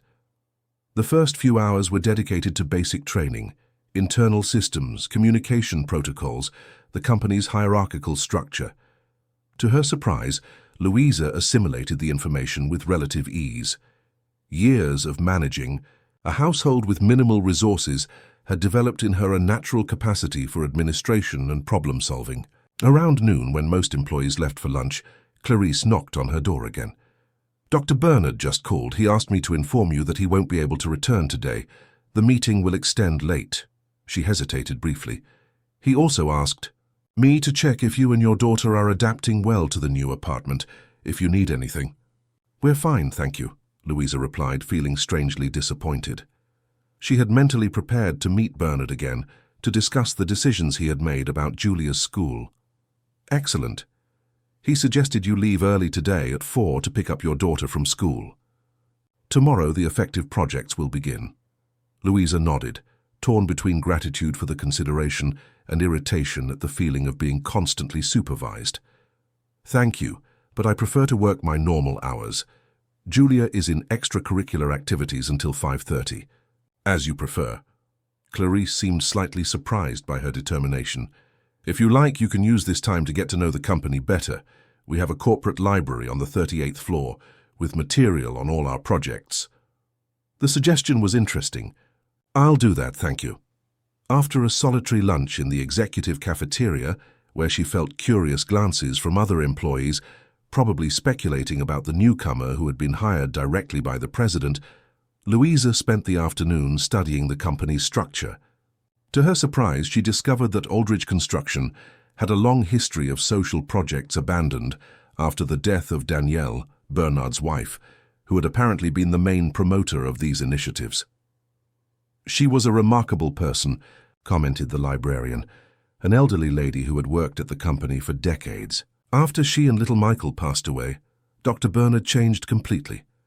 He abandoned all social projects, focused only on profit, until now at least." "What do you mean, until now?" "In recent days, he has resumed several old projects. He gathered the entire board last week to announce a new phase for the company, more focused on social responsibility. They say he had an episode, a kind of epiphany." The lady looked at her with curiosity. "You wouldn't know anything about that, would you?" Being the new social assistant, Louisa deflected, uncomfortable with the situation. It was clear that her sudden hiring and Bernard's change of attitude were generating speculation in the company. At 5:15, she left to pick up Julia from school. She found her daughter in the science lab, surrounded by microscopes and test tubes, her face illuminated by a joy Louisa had rarely seen. "Mom, look what we're doing. We're seeing real cells. There's a whole world in here." The teacher, a young man with glasses and a lab coat, approached smiling. "Julia has a natural talent for science. She assimilated concepts that normally take weeks to understand." "She's always been curious," Louisa replied, proud. On the way home, Julia talked non-stop about her first day. The classes, the new friends, the huge library, the lab, the sports court, the delicious food in the cafeteria. And the teacher said, "We're studying subjects I already knew. I didn't fall behind, Mum." "Of course not, my love. You've always been very intelligent." When they arrived at the apartment, they found a bouquet of flowers at the door, colorful daisies and sunflowers, with a simple card. "Congratulations on your first day. Sorry I couldn't be there. We'll talk tomorrow, Bernard." "They're beautiful," Julia exclaimed, carefully taking the arrangement. "Let's put them on the living room table." Louisa took the card, a mix of contradictory emotions crossing her face. On one hand, the gesture was kind. On the other, it was still another demonstration of power and resources. Still, there was a tone of sincere consideration in those simple words. The evening passed quietly, with Julia recounting more details about the day while they had dinner. Afterward, they organized school supplies for the next day, and Louisa helped her daughter with her homework, something she had never needed to do before, as Julia had always been independent in her studies, out of necessity. When she finally put her daughter to bed, Louisa allowed herself a few moments of reflection, sitting on the apartment balcony, observing the city lights. In just 1 week, her life had completely transformed. She feared she was living in a dream from which she could wake up at any moment. Her phone rang, displaying the number Bernard had given her. She hesitated before answering. "Hi," she said simply. "Hi, Louisa." His voice sounded tired. "How was your first day?" "Surprisingly well. Thank you for the flowers." "Did Julia like them?" "She loved them. She's very excited about school, especially the science lab." She paused, deciding to address the matter immediately. "Speaking of which, I'd like you to consult me before making decisions about her education, like extracurricular activities." There was a brief silence on the other end. "You're right, I apologize. It was rash of me. It won't happen again." The sincerity of his response disarmed her. She expected resistance, justifications, not a direct admission of error. "Thank you for understanding," she said, softer. "Julia is everything to me. I spent years making all decisions alone. It's not easy to share that now." "I understand perfectly. The last thing I want is to disrespect your role as a mother. You've done an extraordinary job raising her alone." Another silence settled, more comfortable this time. "How was your meeting?" Louisa asked, surprising herself with her genuine interest. "Exhausting. I'm restructuring some areas of the company, prioritizing social projects that were abandoned years ago. The shareholders are resistant. I imagine so. I found some records of those projects today, in the corporate library. They were important initiatives. They were my wife's ideas, actually. There was a note of melancholy in his voice. Danielle believed companies should give back to the communities where they operate. After she passed, I lost that vision. And now? Now I'm trying to regain it. Maybe it's too late, but I have to try. Louisa could feel the vulnerability behind those words, so distant from the image of the cold, calculating executive she had built in her mind over the years. It's never too late to do the right thing, she finally said. I hope you're right. He paused. I'm interrupting your rest. It must have been a tiring day for you too. A little, but it was good, different from anything I've ever experienced.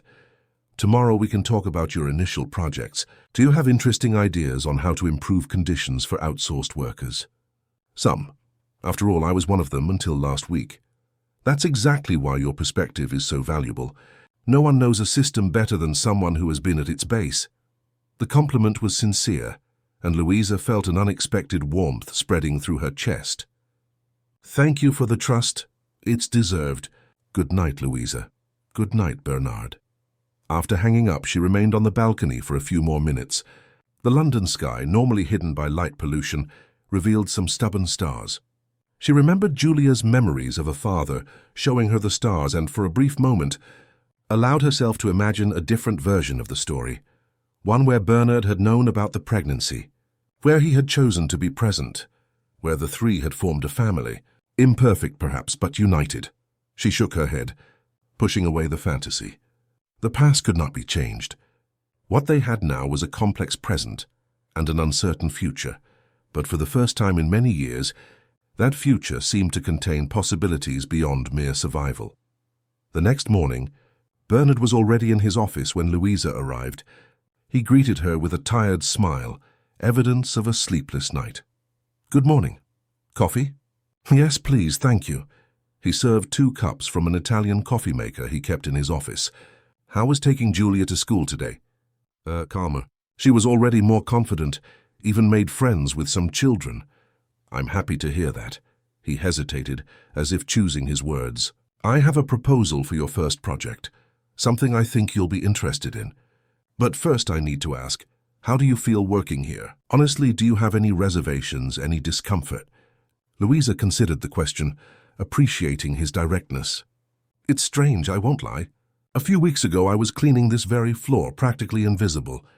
Now I have my own office, and the same people who barely notice my existence greet me in the corridors. That bothers you? A little. I feel as if I haven't earned this position, as if it's a concession. Bernard nodded, understanding. I understand the feeling, but I disagree with the premise. You earned this place through your competence, which was ignored by the system until now. What happened was just a belated adjustment, a course correction. That's a generous way to see it. It's the truth. He looked at her directly. Louisa, you raised a daughter alone in conditions that would have defeated most people. You managed a home with minimal resources, ensured Julia received an education and solid values, maintained your dignity in circumstances many would consider impossible. These are skills any company should value, but which the market ignores because they aren't accompanied by formal diplomas. Louisa felt her eyes moisten, touched by the sincere recognition of her efforts. Thank you for seeing that. Now about the project. He opened a folder on the desk. I want to completely restructure our relationship with outsourced companies. New rules, new hiring standards, better conditions for employees. And I want you to lead this transformation. The following weeks passed in a whirlwind of adaptations and discoveries. Louisa plunged headfirst into the project to restructure relations with outsourced companies, revealing a natural talent for administration that surprised even Bernard. Her experience as an outsourced employee gave her a unique perspective. She knew exactly where the problems lay and which solutions would work in practice, not just in theory. It's no use offering health insurance if the employee can't take time off to see a doctor, she explained during a meeting with the company directors, her confidence growing daily. We need to ensure they can effectively use the benefits without fear of retaliation or salary deductions. Initially, she faced resistance from older executives, who saw her as an intruder without formal qualifications. But her practical intelligence and determination soon earned the respect of most. The fact that Bernard gave weight to her opinions often asking, "What does Louisa think about this?" During important meetings, also helped establish her credibility. In parallel, Julia flourished at the new school. Her thirst for knowledge, previously limited by scarce resources, now found ample room for expansion. In just 1 month, she was already considered one of the best students in her class, especially in science and mathematics. Teacher Rebecca said, "I can participate in the high school science fair, even though I'm in primary school," she said excitedly during dinner. "I'm going to do a project on medicinal plants and their impact on curing diseases." "That's wonderful, daughter." Louisa smiled proudly, serving more salad. "But that seems like an ambitious project.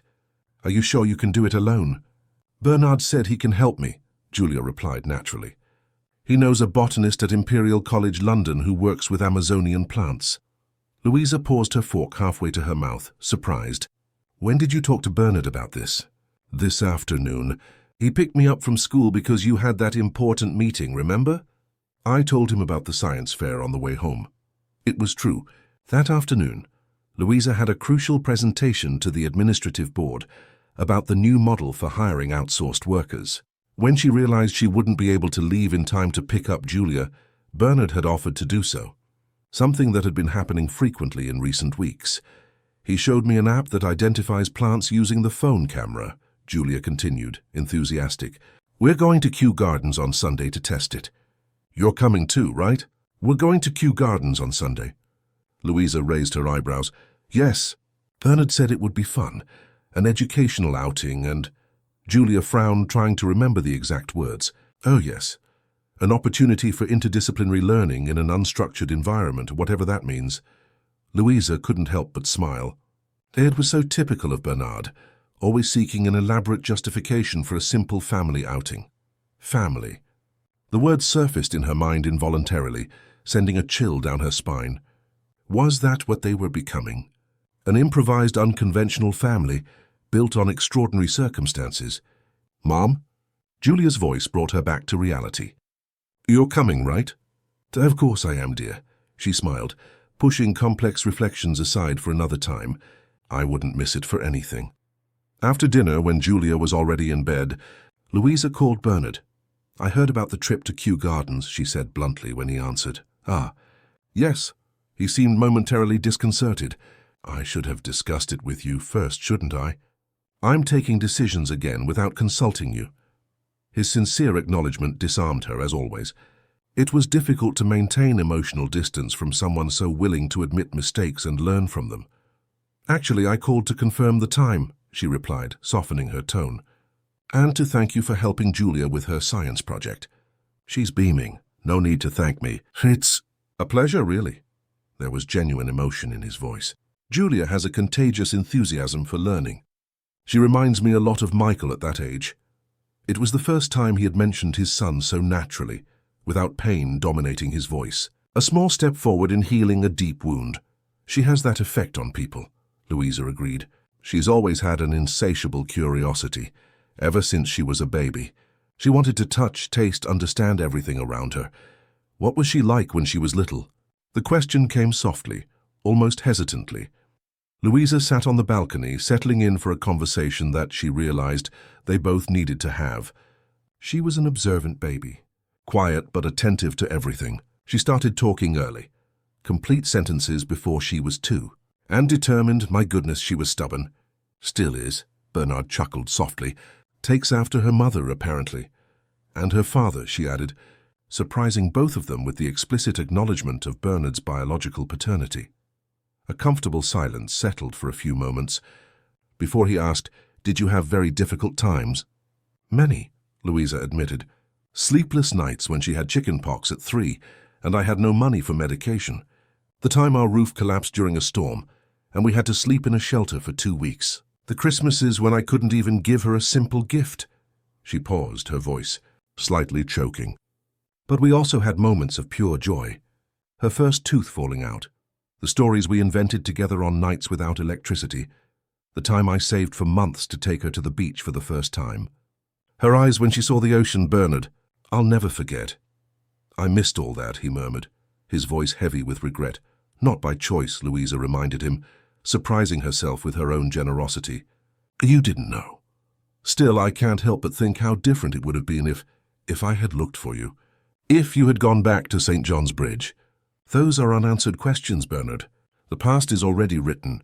What matters is now, and now is the question hung between them, laden with unspoken possibilities. Now is a Sunday at Kew Gardens, Louisa replied, opting for the safer path. 10 o'clock is good. He seemed to understand her hesitation to define what they were building. Perfect. I'll pick you up. The Royal Botanic Gardens Kew, with its 360,000 square meters of preserved area within the metropolis, presented a surreal contrast to the city's frantic pace. Centuries-old trees, serene lakes, shaded trails, and an impressive collection of plants from all Brazilian biomes created a green sanctuary that seemed to transport visitors to another world. Julia ran ahead, smartphone in hand, photographing every interesting plant she found to identify it with the app Bernard had installed. Look, this is a Tibucina granulosa, known as the glory bush, she exclaimed, marveling at each discovery.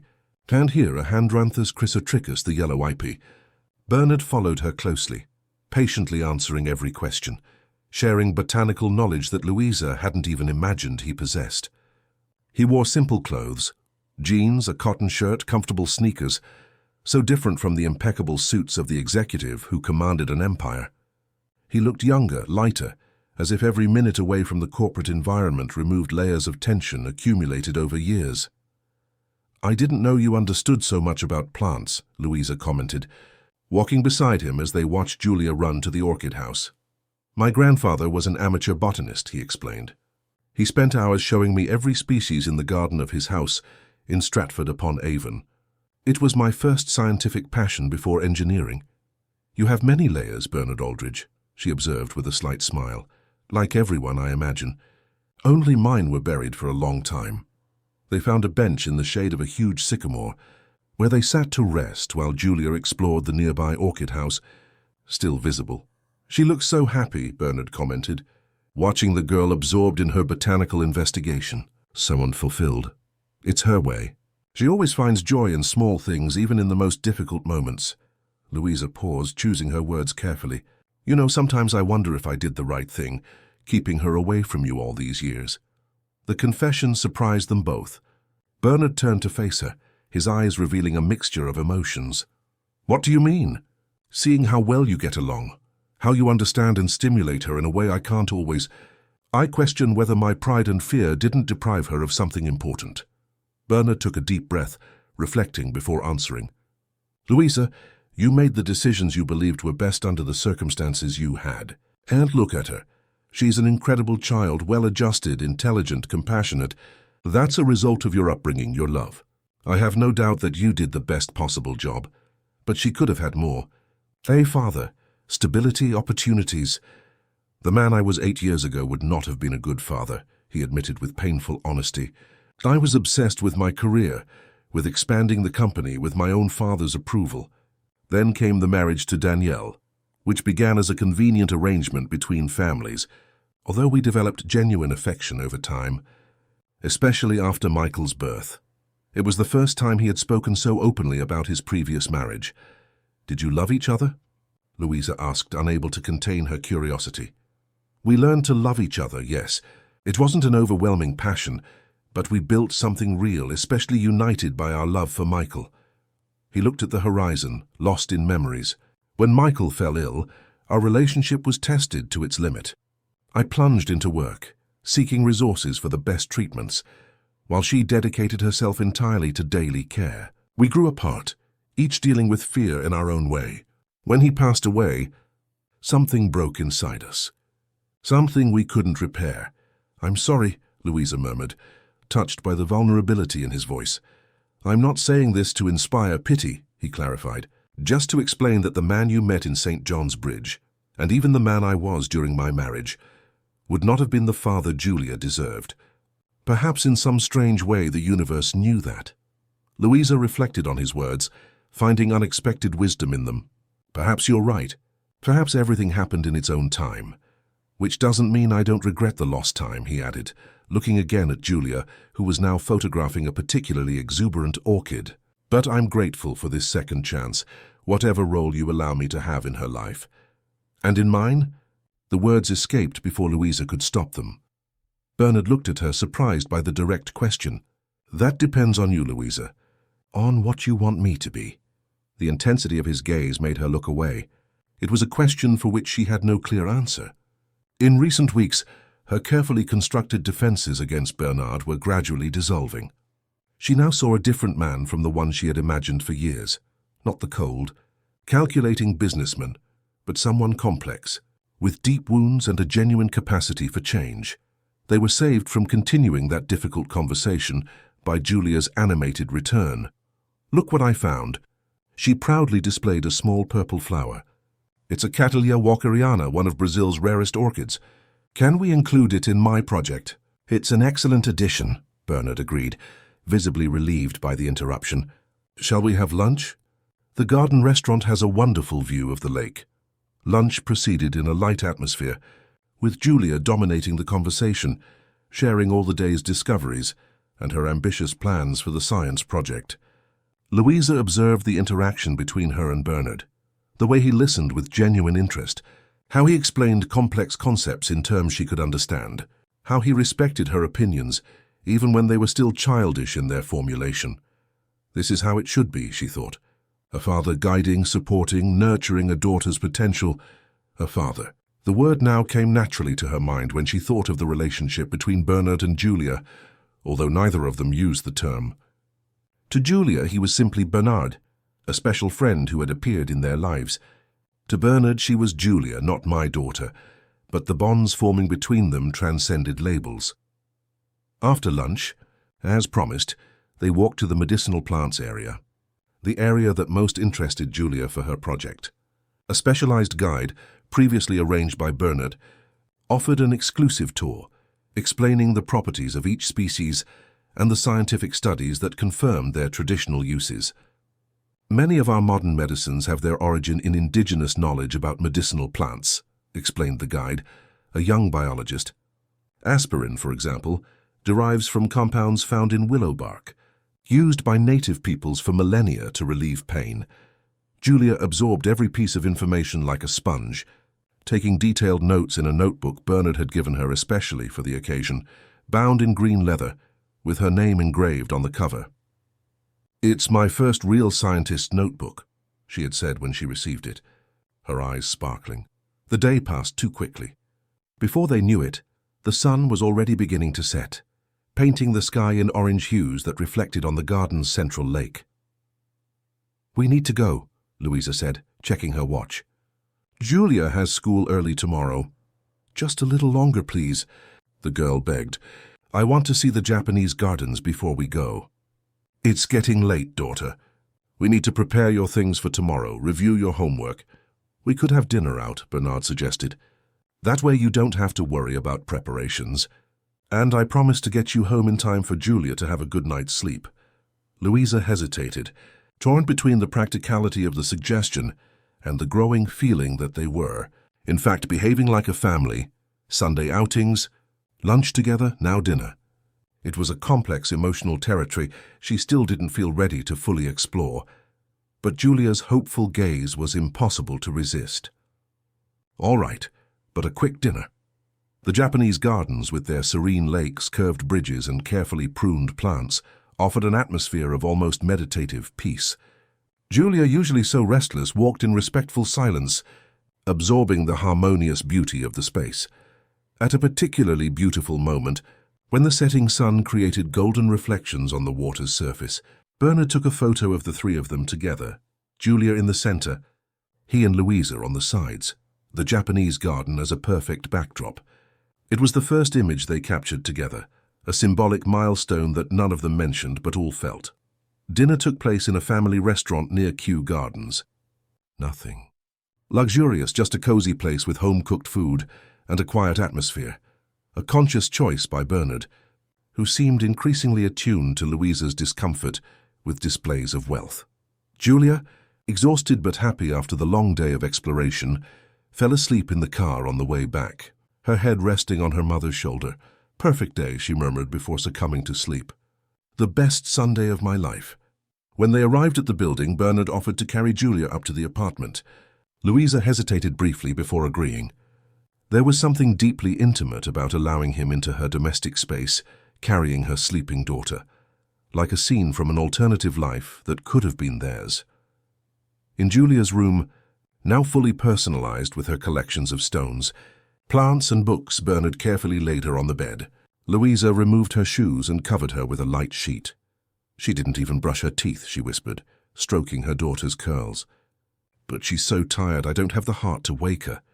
One day without brushing her teeth won't cause permanent damage, Bernard replied in the same low tone, a gentle smile on his lips. They left the room in silence, leaving the door ajar. In the living room, a new dynamic seemed to establish itself between them, more personal, less formal. The shared day had created an intimacy difficult to ignore. "Would you like some tea?" Louisa offered, seeking something to occupy her suddenly restless hands. "I'd love some." While she prepared the drinks in the kitchen, Bernard observed the apartment with new eyes. It was no longer the impersonal space he had provided weeks ago. Now it had the personality of its occupants, books on the shelves, plants on the balcony, photos of Julia at different ages on the side table, a colorful shawl over the sofa. It was a home. "Mint with honey, all right?" Louisa returned with 2 steaming cups. "Perfect." They sat on the sofa, maintaining a respectful distance between them. The silence that settled was not uncomfortable, just contemplative. "Thank you for today," Louisa finally said. Julia loved it. "Me too." He watched her over the rim of his cup, his eyes revealing more than his words. "It's been a long time since I felt so present, so connected to the moment." "You're good with her," Louisa acknowledged. "You have a natural way." "I had practice with Michael." There was melancholy in his voice, but not the paralyzing pain of before. He was also curious about everything, always asking questions, wanting to understand how the world worked. "You must miss him very much." Every day, Bernard placed his cup on the table. "But now I can remember the happy moments without the pain dominating everything. It's progress." "It is," she agreed softly. They looked at each other for a long moment, unspoken words floating between them. The tension in the air was palpable, not unpleasant, but laden with possibilities, with divergent paths, with choices to make. "It's getting late," Bernard finally said, breaking the spell. "I have an early meeting tomorrow, and I need to review that proposal for the ethics committee." He stood up, returning his cup to the kitchen. At the door, he turned to face her one last time. "Louisa, about what you asked me today in the garden, about what role I want to have in your life." She felt her heart quicken. "Yes? The truth is, I don't know exactly what we're building here, but I know that whatever it is, I want it to continue, if that makes sense." It made sense in a way Louisa wasn't prepared to admit aloud. Instead, she simply replied, "For me too." When the door closed behind him, Louisa remained still for a few moments, assimilating everything that had happened, not just that day, but in the weeks since Bernard had entered their lives. Like a stone thrown into calm waters, his presence had created ripples that continued to expand, transforming the surface that had once been so stable in its precarious balance. The most surprising thing was that these changes, which once would have seemed threatening, now revealed possibilities she had never allowed herself to consider. A life beyond survival, connections that transcended mere pragmatism, perhaps even a different kind of family. The word returned, persistent, inescapable. Checking on Julia one last time before going to bed, she found her still deeply asleep, a gentle smile on her lips. On the nightstand, carefully aligned, were the notebook and some dried leaves collected in the garden, treasures from a perfect day. "The best Sunday of my life," Julia had said. And, Louisa silently admitted to herself, perhaps for her too. 2 months had passed since the trip to Kew Gardens. The London winter, with its cold mornings and sunny afternoons, was showing the first signs of farewell, giving way to spring, which announced itself in colourful buds in the neighbourhood's flower beds. It was a special Saturday, the day of the science fair at Horizon School, where Julia would present her project on medicinal plants. "Mum, do you think the presentation is good?" She asked for the 5th time that morning, nervously adjusting the poster full of meticulously organized photos, graphs, and information. What if the judges ask questions I don't know how to answer? Your project is excellent, Julia, Louisa assured her, helping her arrange the vials with dried plant samples in a box. You researched for weeks. You know the subject better than many adults. Bernard said I can call Dr. Paul from Imperial College London if the judges have very specific questions. He left his number with me. Louisa smiled, touched by Bernard's dedication to the project. In recent weeks, he had spent several afternoons helping Julia, taking her to specialized libraries, introducing her to researchers, patiently reviewing her notes. There was something especially beautiful in the way he stimulated his daughter's scientific interest without ever making her feel inadequate due to her childish limitations.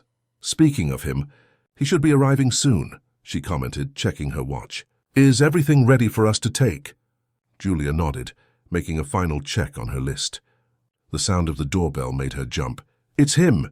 She ran to open the door, excited. Bernard entered carrying a small package and a slightly anxious expression.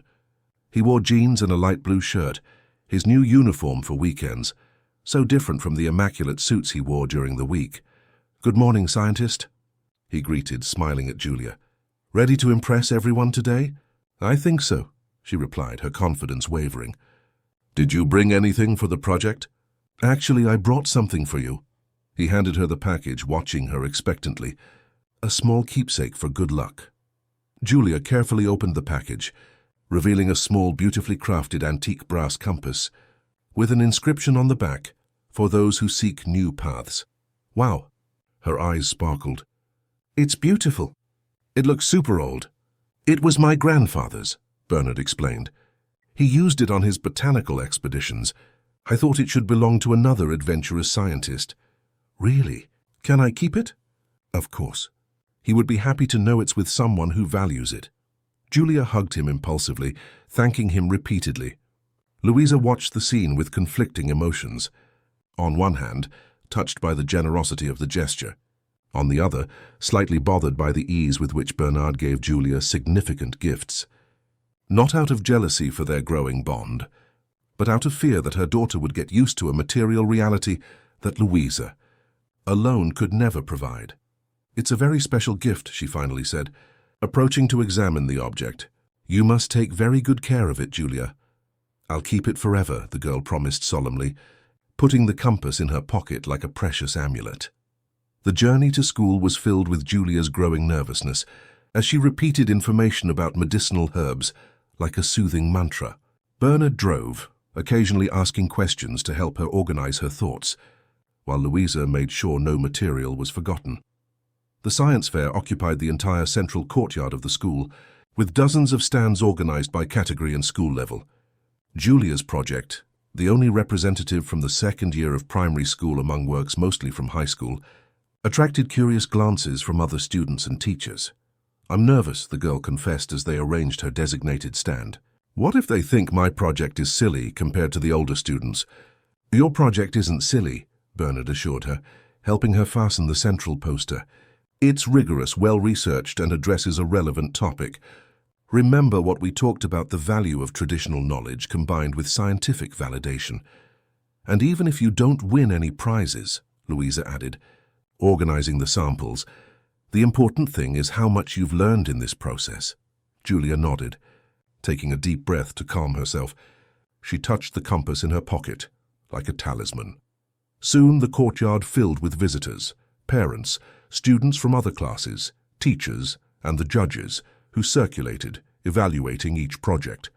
When it was Julia's turn at the stand, she initially stammered, intimidated by the 3 university professors who observed her.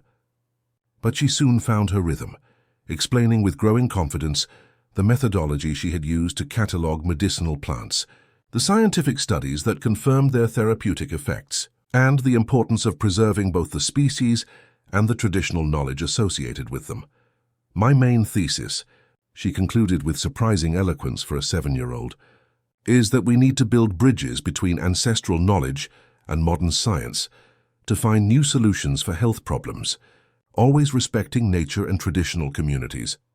The judges exchanged impressed glances, taking detailed notes as they examined the displayed material. One of them, An elderly gentleman with grey hair and a serious expression asked several challenging questions about scientific methodology and validation of results.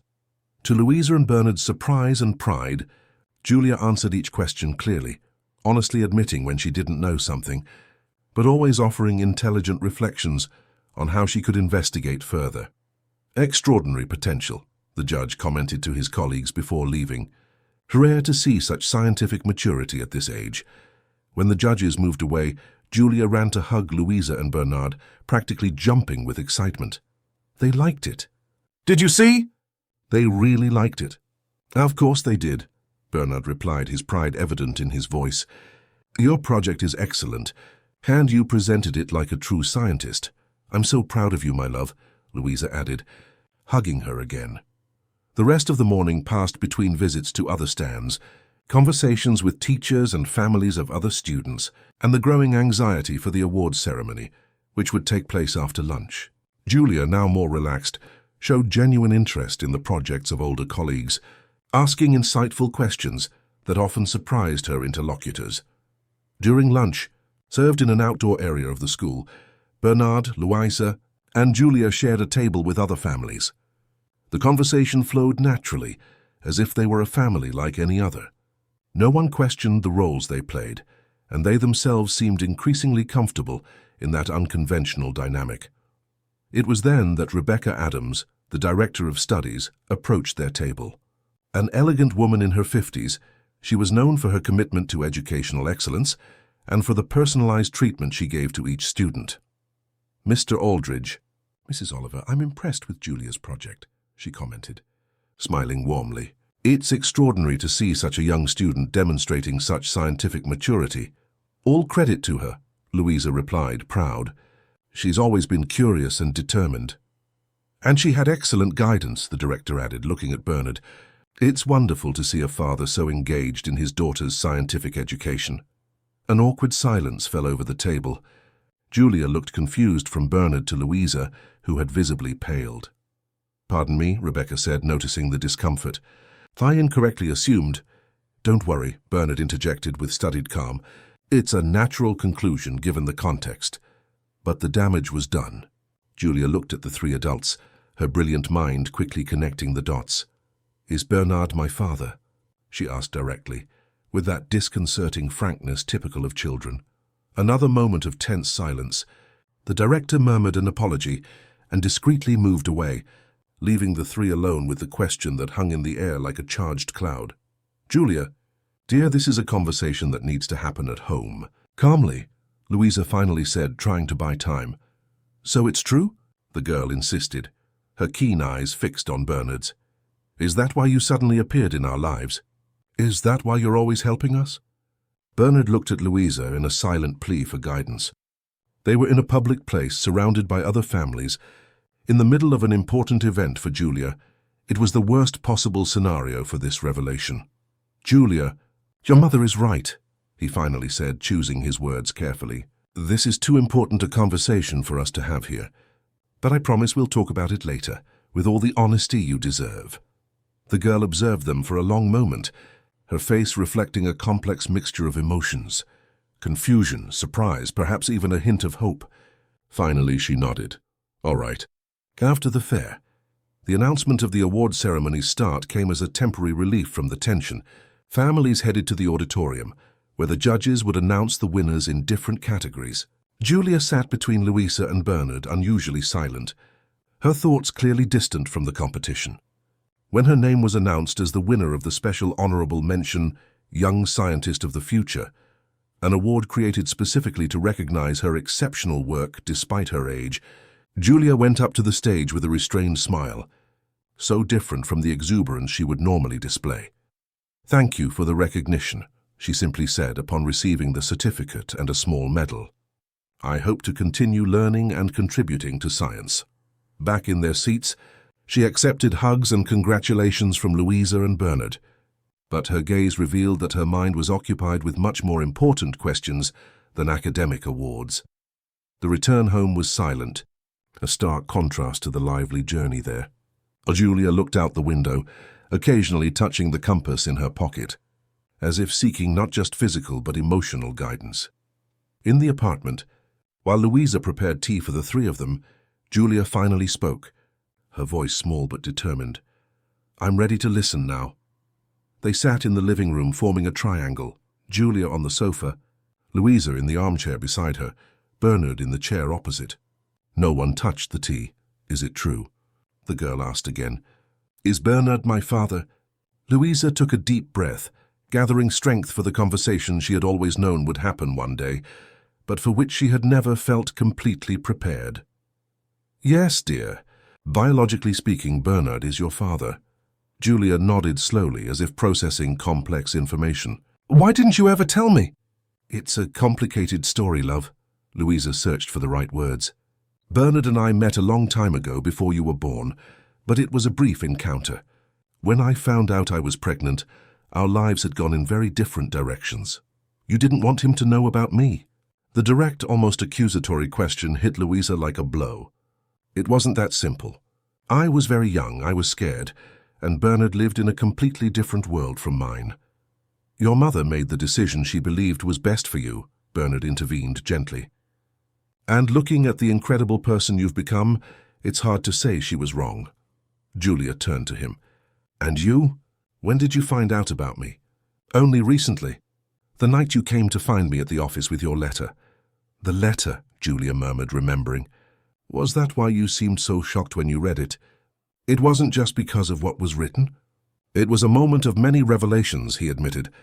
"But mainly it was when I realized there was an extraordinary girl who needed help, and that I could do something about it." "So you helped us because I'm your daughter? Was it out of obligation?" "No, Julia," he replied sincerely.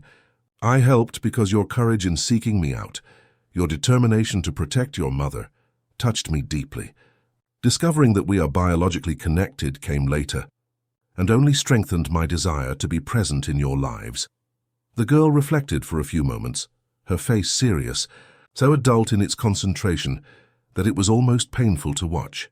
"Is that why people always say we look alike?" "I thought it was a coincidence." "Yes," Louisa confirmed. "You have many of his traits, his eyes, the shape of his face, and especially that insatiable curiosity and determination." "And why did you decide to tell me now? Or were you not going to tell me, it just happened by accident?"